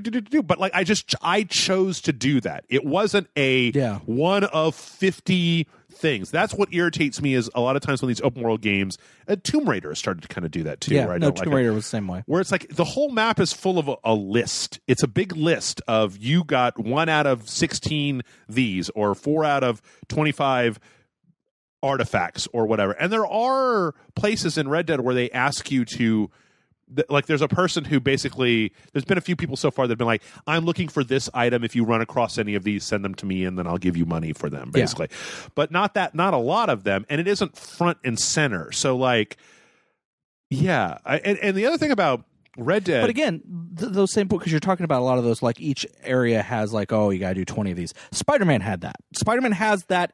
But again, while it is an open world, it's not so large. Compact, it's compact that it's okay. That doesn't become an issue. Mm-hmm. Yeah, well, like when they say like, oh, there are a bunch of Silver Sable compounds, right? Yeah. And it's like, okay, but then I could just knock those out in 30 to 40 minutes as opposed to spending as opposed to it being like the entire game. Yeah, Spider-Man was great because yes, it was a concentrated experience. And I liked it. Things like Spider-Man, like the South Park games, in a lot of ways. I feel like there's with a lot of companies, and I feel like Insomniac's not one of them. Yeah. But a lot of Ubisoft games have a problem where they want to be open world and they want to be these huge open worlds, but they don't think about it past that. Right. And sometimes if you want a solid experience for a game, like if you want to provide a solid experience, you have to have, it needs to be, sometimes a huge open world that's the entire size of Egypt is not what you want. Is you want to do something a little bit more compact, a little bit, or even make it like the kind of like in the original, some of the older Assassin's Creed where, they had open world, but it was, depending on where you were in the story, was dependent on the area. It was like different maps that were, which again, I know was done for. Or just like a big city. One big city, and then there are a bunch of little stories inside of the big city. But my point being is that I feel like with Assassin's Creed, to back my original point, I feel like the controls are going in a way that I don't appreciate them. Yeah. I don't like them. I feel like the story, the overall arcing story, is going in a direction that I don't even know where the fuck it's going anymore. Yeah. Because again, they took such a hard left at the end of 3 that they don't even know where they're going with it anymore. They've made the modern day stuff practically pointless. So it's just kind of where it's just like, you know what? Everything that hooked me about this game is no longer there. They've changed it to the point that they might as well just change the name of the franchise. Yeah. And not even call it Assassin's Creed. Just call it fucking Simulator. Right. Or whatever. But I just don't fucking care anymore. But what's weird is that like we've been complaining about all of these open world Ubisoft games, but like Watch Dogs 2 was great. Yeah, no, Watch Dogs 2 was great. Like I loved Watch Dogs 2, but then it seemed more compact, right? Like you could go from mission area to mission area, and it wasn't just like a million fucking things on the map. I don't know. Yeah, I don't like the way that we've fallen into this whole open world trap. I don't like the fact that I feel like the problem is that outside Rockstar, I feel like with GTA 5, and as much as I don't care for certain characters in GTA 5, I can look at GTA 5 and see what they did. They went, how can we make being on a bigger world mean something? How can we make it so that it's engaging and fun for everyone else? Whereas everyone else in the industry went, how can we make these worlds bigger? Right. Yeah. And then you got to put something in that big world for people to be and that's not, and not every game has that problem. Starlink has that, or there's just your map is just flooded with garbage. It's just like here's 1 million things in every map, and you just end up doing the same thing over and over and over again. But anyway, I tell you what, to answer that question, JD, I'm going to fall back on last week's answer to a question. Like, let's say that Dark Souls became a racing game, right? I wouldn't be happy about that, but my question is always going to be, is it a good racing game? Because if it's a good racing game, then I'll be disappointed that it's not a. I like the Soulsborne franchise, but the question to me is not necessarily whether whether they've changed something fundamental. It's just whether it's any good. Like, is it good? Like, the reason I didn't like Rogue One wasn't because Rogue One wasn't about Jedis. It was because I didn't like the story of Rogue One. I was bored by it. It's kind of like what you were talking about with Assassin's Creed, right? I suddenly have the mental image of Dark Souls NASCAR edition. And I think that's the most amazing thing in the world, where it's still that Dark Souls mechanic, but in a NASCAR, like you can even leave the car in the pit crew and all. It's like when you crash, it just says you crashed. Yeah, it says you've died. Yeah, you drop all of your souls on the track, and then you got to go back on the track together. You gotta, or some other racer could pick them up, and then you have to somehow overtake that racer in some weird way, and then you get the souls back. Yeah, no, totally. I am From Software. Talk to me. we can make this work. I don't know a whole lot about NASCAR, but I know people who do. Fuck Sekiro. Fuck Daracene. Dark Souls NASCAR edition. Dark Souls NASCAR edition. Great. You just want to see me. You just want to put my answer to this question to the ultimate test and see what actually happens. I just want to see how we turn NASCAR into Dark Souls, motherfucker. Okay. All right. Paul C. writes in and says, Happy Not Halloween, Scaremaster Jeff and Spoopy Scary John. Yo. As I spent my Halloween watching Addams Family and Ghostbusters, I thought about why horror movies bother me so much. I like playing horror games, Silent Hill, Evil Within, Smurfs 2, but I can't make it through watching any horror movies without feeling like some weak pasta sauce. I've accepted this in my life, but I was wondering if there's something you feel like you love one style of genre over another, as in loving love stories and books, but movies are too sappy to enjoy, maybe mystery shows and TV, but books you feel like they lead you by the hand too much. Love the podcast. Hope you have a new turkey recipe this year. Paul C. Did I have a turkey recipe last year on the show? Oh, I don't know. Probably. I was just like, turkey. Dude, I don't even remember what we talked about 2 weeks ago. So, anything that you feel like you prefer in one genre as opposed to another genre? You know what? I will say that it's not 100%. It's not a thing that happens all the time. But I much prefer to watch even a slower anime than play a very slow JRPG. Because the passive experience means that I can just sit there and drink my beer, let it all wash over me.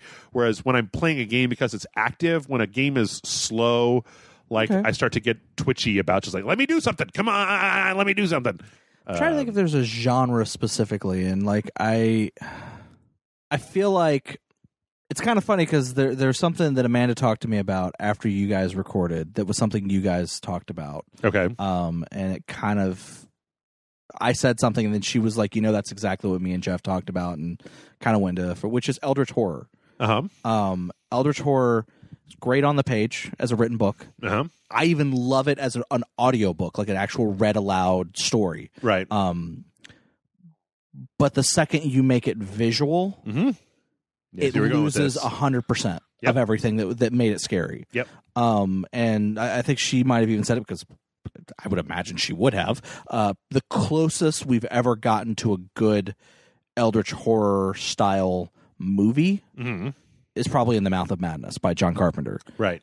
It makes some mistakes towards the end, but it does a lot because the Eldritch Horror element, it shows you some monsters at first, like just enough to kind of get you to kind of like the stuff that you would expect it to tell you about. Right. But then like the stuff where it's because there's a moment towards the end where one of the characters starts reading the pages of what's happening and basically is narrating the scene essentially. Right. And what she's basically talking about is like, oh, this guy looks into the dark abyss that's nothing but blackness except for the shapes that are undefinable. Like, these are not the words she's using, but the basic gist of they're undefinable shapes that cause horror and terror in the mind just trying to perceive them. And he runs away, and it shows him like Sam Neill looking into this blackness, and suddenly the horror on his face really sells it, and you kind of hear the monsters but you don't see anything because it's all black. And then like he starts running away, and then suddenly as he's running away you get like quick cuts to like this like mutilated monstrous looking foot or hand or torso, but you can't really make out what it is, but it's just this terrible evil looking thing, and it again keeps saying like, oh, it's completely terrible and horrible and blah blah blah, and then it makes and then it even does scenes where he's running and you can kind of see the silhouette of it behind him. Of whatever this evil thing is, but it's all blurred out because the focus is on him. And then they do a cut where they show it, which you're looking at right now. Yeah. And it's in perfect clear view, and I feel like that was the biggest mistake with the movie. Yeah. Is that they show that because it kind of loses something. Because again, the best horror in books are the ones that, or the best, even in movies, the best horror gives you just enough information to make you scared, but not enough information so that you're not making up stuff in your head. Like, it leaves out just enough that you have to mentally fill in the blanks. Yeah. Which makes it much scarier. It's like if a book said, she opened the door and it was the scariest thing you've ever seen, and then like you populate in your mind what the scariest thing you've ever seen is, as opposed to like the spider at the end of it Yeah. always looks stupid. Like, because, well, not necessarily that the spider itself looks stupid, but the fact that it is a spider, and then the fact that the kids all just kind of knock it over and kick the shit out of it. Like, yeah, that's a good call. Because the same thing happened to me in Amnesia, the game. Yeah. Because you know how the game is like, don't look at the monsters, don't look at them. Like, your sanity will go down, and this meter will go down, and you'll die from it. So don't look at them. Hide, you got to hide. And you're listening. Like monster going by, and you're hiding in a closet. Yeah, like when you're not looking at him, the sounds it's making, and right. what maybe you little of it you see out of the corner of the screen, yeah. or whatever, totally allows you to make fill in the blanks with your mind, and you're just imagining this totally horrible thing, and then I saw one, and then you saw one. It's like, oh, it's just a guy in a. Well, it's just a weird looking thing, Yeah, and so I just started. Like, at a certain point, it wasn't scary anymore because it was just a weird looking thing. Yeah. And I saw it, and I was like, oh, so when I was playing that game, I stopped playing it the way they wanted me to play it and just started running and like memorizing where the monsters were so that I could run sideways while looking in this direction so that I wasn't looking at the monsters, and then just run to the end of the level. Also because it was just a checkpointed game, right? So if you died, you just went back to the last checkpoint, and it was like, oh, well, who the fuck cares, right? Like, I'll never use any of my items, and I'll just run from one side of the level to the other. But yeah. But so like Eldritch horror, that's a big thing, because I feel like there's different types of horror that cause different that have different elements of, but whatever. Yeah. But that sort of horror, yes, I feel like definitely works better when you can use it to scare yourself, as opposed to being shown a specific thing. Yeah, and so I feel like it doesn't really work as well in a visual form. Yeah. So. Cool. All right, let's see what else we got here. Joe writes in and says, hello, Rage Crew. I was listening to last week's podcast, and Jeff, you mentioned Monsieur Mala while talking about who you'd like to see in the new Suicide Squad movie. That triggered my memory. A few months ago, I was listening to Fat Man on Batman podcast, and they brought up how we as a society were at one point fascinated with big, smart primates in our media/comics, Gorilla Grodd, Monsieur Mala, King Kong, etc. Why do you think that is? And what do you think our fad will be when looking back at this time period decades from now? My guess, sharks. Keep it on, and that's from Joe. Well, I'm not like worn out on monkeys. I think we need more monkey games. Yeah, no, I can say that is because primates, apes, monkeys are, there's the whole, they're one evolution chain away from us. Right. Whether that's true or not, I don't know. I'm not that smart, and I never really looked into evolution or whatever. And I'm not saying it's not real. It most certainly is. But I just don't know the specific. Just the myth of not the myth, but the theory of that they are somewhere in the evolution chain. We got smarter and changed, whereas they stayed monkeys and apes and whatever. It's that because they're so close to us. Yeah. But especially in the case of gorillas, they're stronger than us. Right. They're bigger than us. Yep. What if they suddenly became smart like us? Like that's the fascination. That's literally it. Like if sharks could walk on land, I'm pretty sure if we had actual land sharks, I'm pretty sure we'd probably have a fascination with that as well. I don't know. I mean, I think that also, like, I think that if sharks walked on land, we would be fascinated and terrified by them. Because they'd be dinosaurs, essentially. Yeah, pretty much. But I mean, I think the thing with monkeys, right, is that they also look a lot like us. Yeah, they look enough like us, yeah. Yeah, I mean, sharks, fins and teeth and craziness. Even sharks. Dogs, have their quadrupedal, they get the noses and different types of ears covered in fur and stuff. But, like, you look at a monkey and you're like, oh, man, it's like 65% me. I mean, you could have a monkey walk across a dark room and you could mistake it as a person. Yeah, maybe. It depends on the monkey. I mean, yeah.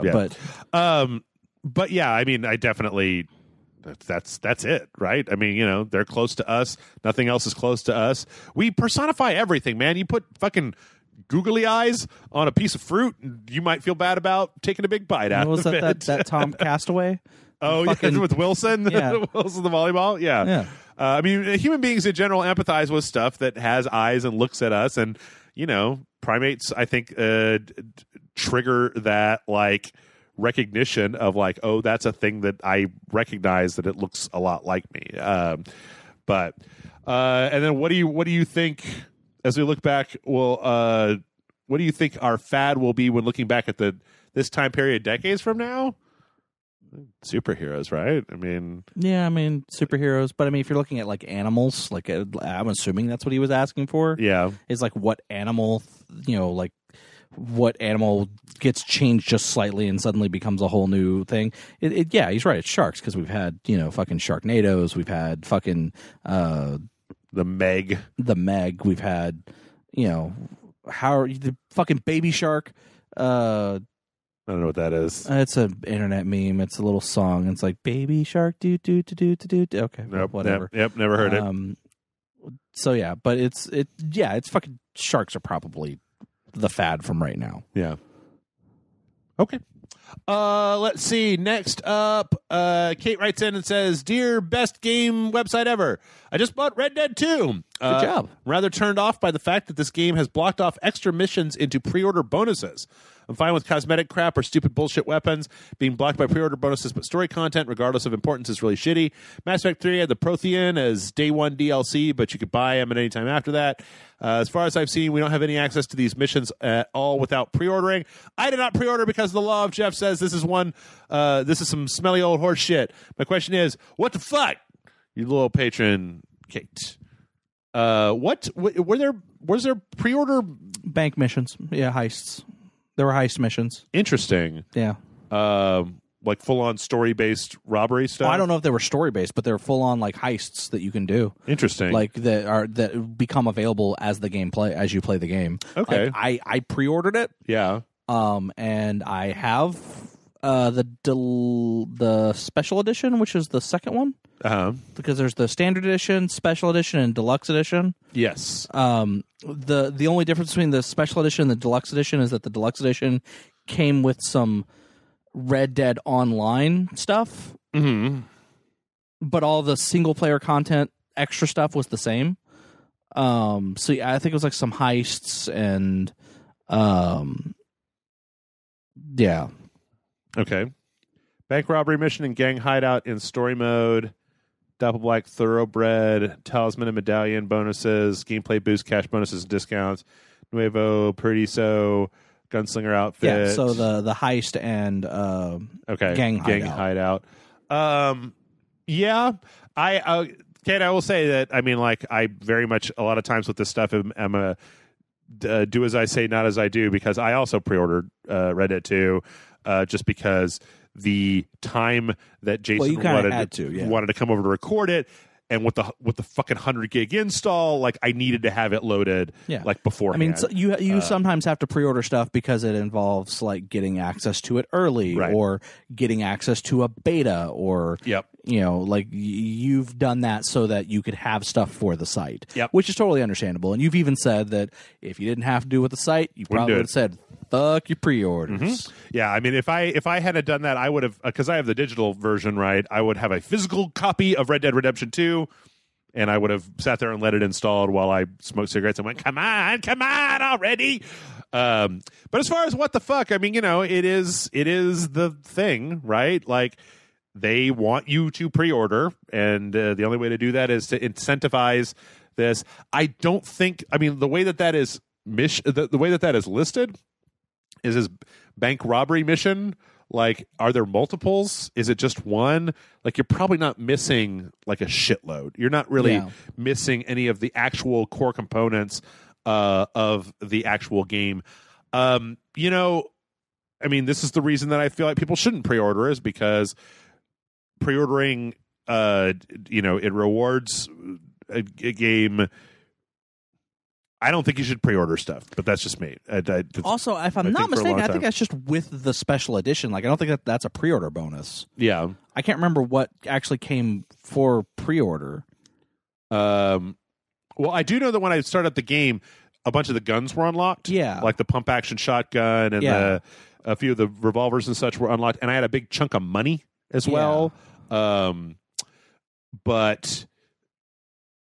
yeah, I mean, I don't know. Like it's because, like I said, that bank mission is a special edition. Like you can buy that right now and still get that same stuff, right. without having to pre-order. So I don't know if that was a pre-order bonus specifically. To be honest, with Red Dead more than anything else, like you bring up the Prothean day one DLC thing. I do not get the impression, I'm only on chapter 3 out of, I believe there's like 9 or something crazy like that. I do not get the impression that content is being withheld. Like the Prothean in Mass Effect recontextualized, not recontextualized, but just gave you a lot more information that made Mass Effect 3's story better. Yeah, no, I agree with by that. knowing that backstory. I do not get the impression that no matter how good this bank mission or this gang hideout is, like I do not get the impression that that's going to have anything to do with the story. Like mostly because Rockstar hasn't ever, at least to my knowledge, handicapped a story behind DLC. Like, you know, there was the we just finished up Gay Tony and The Lost and the Damned, which both, you know, were kind of like more flavor for Liberty City, but neither one of them, it wasn't like the story for GTA 4 was bad if you didn't play the Ballad of Gay Tony.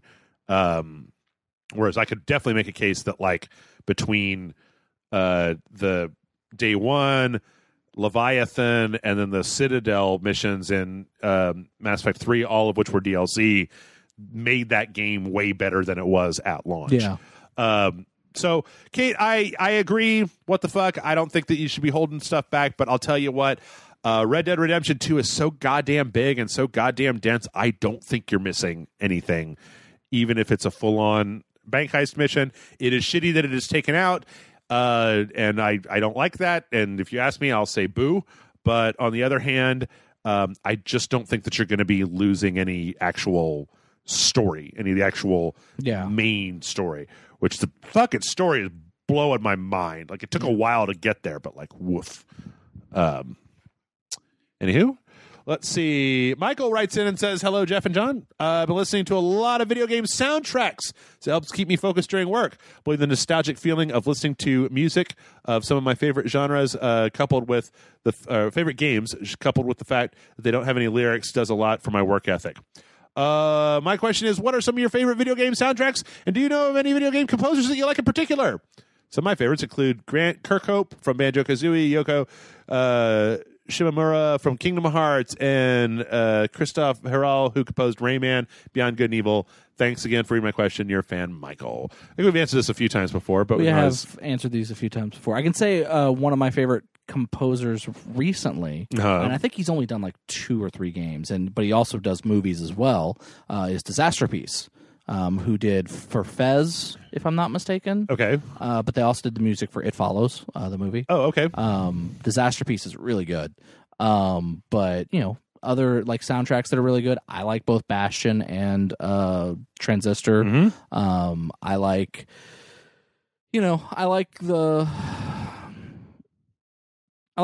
Brutal Legend soundtrack, even though that's a lot of it's licensed music, compilation stuff. I mean, you could also make a joke that, you know, Rock Band 4 is the greatest soundtrack of any video game ever because it's Rock Band. Yeah. But I'm trying to think of what other video games I've actually like. What video games that don't have like lyrics and don't use licensed music? Marty O'Donnell's Destiny soundtrack is amazing. Like you may not like Destiny, but I think that his soundtrack to that game was absolutely. I really incredible. like the first Red Dead soundtrack. That's also a really good one. Yeah, just kind of Western stuff. I tell you what, Michael, if you want to feel epic, put on the first Pirates of the Caribbean soundtrack. Like I don't care what you're doing, you will feel epic. You'll just be like, yeah. But for video games, I'm trying to think if there are any other like really good ones. I mean, I think there are plenty. I always drag out one of my very favorites is the Bionic Commando Rearm soundtrack by Simon Viklund, which is a great, like if you like old music, it's a great remix of a classic soundtrack. I'm also a really big fan of the Mega Man games soundtracks. Yeah, like Mega Man 1, 2, 3. specifically 2 and 3. 2 and 3 are probably like the best Mega Man soundtracks, in my opinion. I'm sure that I bet you could probably still find it online, but if you do like video game soundtracks, do yourself a favor and track down Brass by the Mini Bosses, which is just a metal band that plays metal covers of NES games. Yeah, also Power Glove is the same way. They also do other soundtracks as well. Another, and if you like video game songs and you like remixes, might check out ocremix.org. Yeah. Because it's literally a database of remixed video game music. It's really good. Like, there's a lot of really good tracks on there. Okay. I think they've even done some actual like CD releases of like best of kind of stuff from the site. Not that anyone listens to CDs anymore. Compact discs.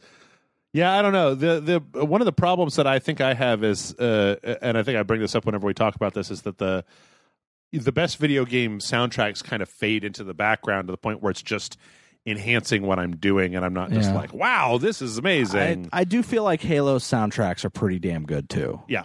This is the same guy, right? Marty O'Donnell did the soundtracks for Halo. Yeah, I'll probably leave it at that. I mean, there's plenty of other stuff out there, but yeah. Yeah. All right, let's see. What is our time looking like over here? We got a little bit more time. Let's see. We got a question from Jose Luis, who says, "Hey there, Rich Light. Last week I celebrated the 6th year anniversary of my heart transplant. So I wanted to write in requesting a shout out as it pertains to my question this week." Well, shout out to heart transplant. Yeah. Woo. Congratulations. When it comes to most things medical related in mass media, it has no effect on me. I also don't get sick when looking at gory horror movies, but for some reason I cannot stand watching videos of Surgery Simulator. Well, I can understand that. I tried to watch some in the past, and no matter how hilarious the commentary is, I end up having a strange feeling in my stomach. I guess there are a few things that just hit a little bit too close to home. Do you guys have anything like this that happens to you? Is there some piece of media that affects you in a weird way that it normally shouldn't? Thanks for all the years of entertainment. Jose Luis and Kelly, my heart donor. P.S. Special dumb fun question for Jeff. What songs from Hamilton would you attribute to the main cast of My Hero Academia? Good luck on that one. Oh no, it's easy. It's real easy. I can't look at people with needles, like getting injections with needles. Okay. Like stabbing, I don't have an issue with. Yeah. Like, but when it's actually like someone being in, like, where they do the slow, like they're purposefully being injected with something. Right. I can't do it. I have to look away. Like, I don't have an issue with I have an issue with needles personally, but like the stabbing motion or whatever doesn't bother me. It's just that we're going to stick something slowly in someone's arm, and then we're going to leave it there for a little bit while we inject something into it. And then we're going to slowly pull that injection needle out. I can't do it. Yeah. Like any movie that has that, I literally have to look away. All right. So you don't watch a lot of movies about medicine or people shooting up heroin or whatever. No. Yeah, I think that I've talked about this before. I can watch horror movies all day long. I can watch people getting their heads blasted open or whatnot. But there is something about like social faux pas that makes me want to die. Like when like a British movie where somebody is doing something that is like, socially unacceptable for some reason, and it's just like, oh Lord, no! Like, how do you deal with Seinfeld? Seinfeld or Always Sunny, because those are nothing but social faux pas. Those are so ridiculous though that it doesn't really register. Like I'm talking about like have you watched the show Peep Show? No. The Mitchell and Webb Peep Show, where it's just like a very kind of straight-laced, uptight guy like getting into these really and his like kind of idiot like stoner roommate getting into these really awkward situations as he tries to like navigate his life. And that will make me like, I will literally cover my face for that in ways that it doesn't, and then like, I guess spiders. I can't handle I can't handle those Skyrim spiders in VR, John. I can't do it. I can handle them on the screen when they're flat and there's nothing going on. But like, man, when they're in VR, especially that very first one in Bleak Falls Barrow, that's a big one that comes down from the ceiling. And because it's Skyrim, you have to get up in people's faces. And with the VR, you've got to hit them with swords. You got to get really close to the spider. And I'm just like, no, I can't do it. Like, I can't play Skyrim in VR because the spiders freak me out too much. And when I do play it, I always play as a mage because it's the only way I can get the fuck away from the fucking spiders in order to... blah! I don't want spiders that close to me. I don't want them that close to me. I don't. There was a game that they had for like on the Oculus Rift that was called like Don't Flinch or something like that, where it was like literally like you had to put your hand on the keyboard like on, and you had to hold down like a certain button, and then when in the game world you were looking at a hand on a keyboard holding down this button, and then the whole game was like it was just in an office, and it was trying to get you to let go. Like if you ever let go of the button, it was game over. And the whole game was just like a raptor kicks in the door and like comes in and gets like really all up in your face and just like ah. And I was like, oh wow, there's a raptor in here. Oh wow. And then it was like they just had a spider that ran across the desk and then it goes up on top of your hand.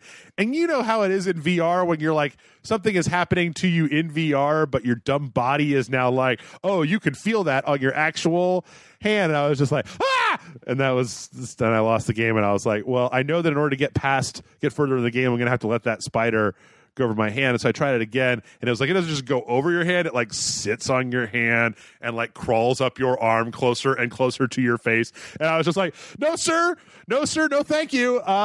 You can have my $12 that I spent on this dumb VR game, Steam. You can have it, but I don't want it. I don't want it. So yeah. Okay. Awkward social situations and spiders. I understand. That's it. Oh, Hamilton. Well, okay. I'm going to say right here, the easiest one in the world is with Midoriya and my shot. The when we're Alexander Hamilton saying he's not going to throw away his shot at greatness. Right. That's like a 1-to-1. I'd have to think about more. But I mean, like that's the best, fastest, and closest one that I could do. I'm sure that I'll come up with more. I'm trying to think of who would be Jefferson in the My Hero Academia universe, but I don't know yet. I don't know. I need to listen to Hamilton's soundtrack again now. Lastly, we have a very short question from Justin. Justin writes in and says, hey, Jeff and John, my question, excuse me, what technology format do you wish to get a second chance? So a technology format that didn't work that you think should get a second chance. What do you say, John? Part of me wants to say HD DVD just so I can have a way to play my HD DVDs, but I know that's it lost for a reason, and I'm totally okay with it. Right. So it's kind of one of those things where it's literally just to make my life easier because I have a bunch of HD DVDs, and a few of them are movies I wouldn't mind rewatching again that I haven't bought again because I'm so upset that I have them on a HD DVD. Yeah. But that's my joke answer. Okay. You know what I think would be really cool? Remember when Microsoft was tooling around with that thing that like projected shit all over your room? Yeah. You remember that? That was kind of cool. I actually like the big table that they had as well, right? Where it was like it projected onto the table and you could touch the table and manipulate stuff. Do you remember that? Was it the Surface or whatever? Yeah. Or no, that's just their tablets. I don't know. Most dead technology is dead for a reason. Yeah. Like 3D TVs. Would you want like mini discs or? Yeah. I mean, those were only good for hacker movies. Zip drives. Right. Yeah. Oh God. No. Never bring back zip drives. There's no reason to be nostalgic for zip drives. Bleh. Mini CDs. Bleh. 8-track. I wish cars looked like they looked in the 1950s. I like 1950s looking cars. Yeah. They're all like big fins and angles and weird boxes and shit. Yeah. Make some cars that don't just look like techno blobs. Bring back the Zune. We already talked about this. Oh man, was it like? Was it like? Was it like when you get the Zune and you turn it on for the first time? Is it like a spinning hypnotic circle that's like, you No. love the Zune. You will tell everyone you love the Zune so much. No? No, it wasn't that. Okay. It was just a really, in all honesty, for me, it's because when it came out, it was probably the most sturdy and solid feeling MP3 player. Okay. Because I even feel like at that time, the iPods that were out broke. Like, you dropped them once and they shattered. I knew people who would had to go through I've had to rebuy an iPod because my other one broke. Why did it break? Well, I dropped it. Oh, okay. Zune, I maybe dropped my Zune 3 or 4 times. Perfect. Yeah. Still perfect working condition. And it was a simple, it did exactly what it needed to do. It stored songs, it had a decent sized hard drive. You have to storage. install iTunes to. You didn't have to install iTunes. You didn't have to install the Zune software. But I mean, it worked, and there was no reason it should have failed. But it failed because it wasn't an iPod, Right. And also, to be fair, when it came out, Apple kind of changed that game by transitioning to iPhone and iPod Touch. They basically kind of made the iPods, pointless, right. obsolete.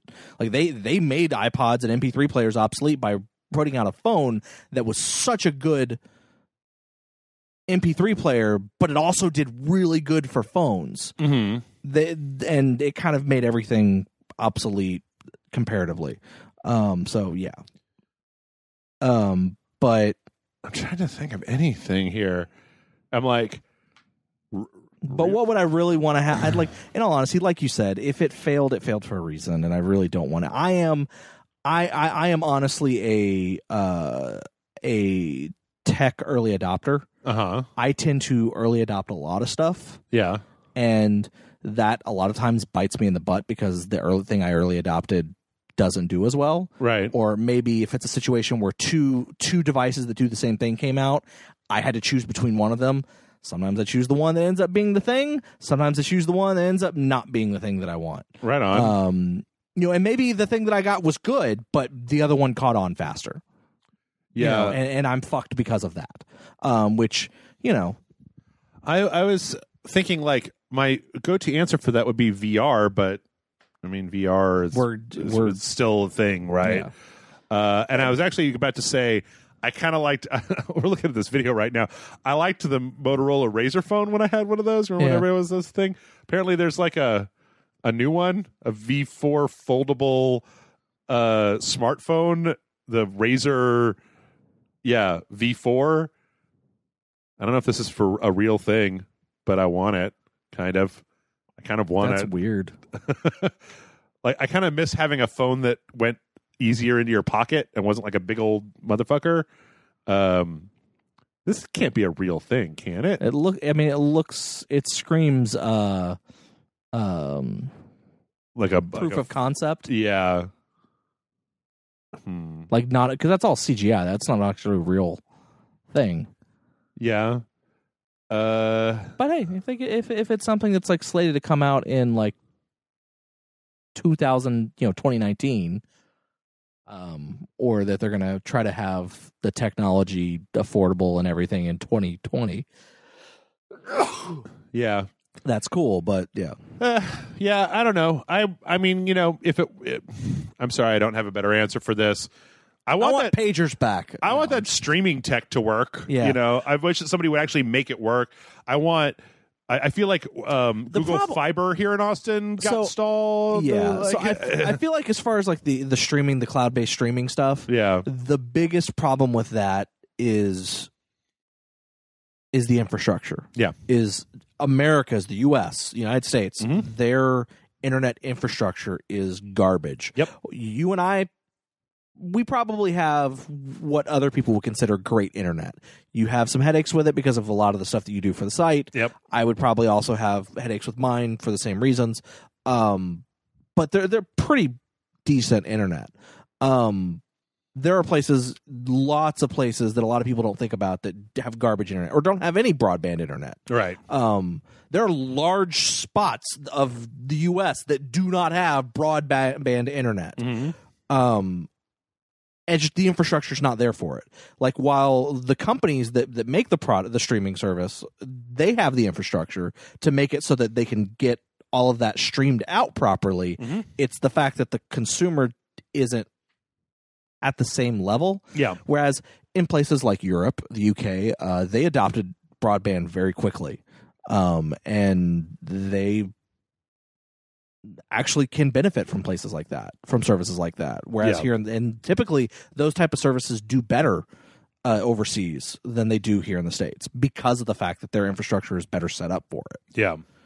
Yep. Yeah.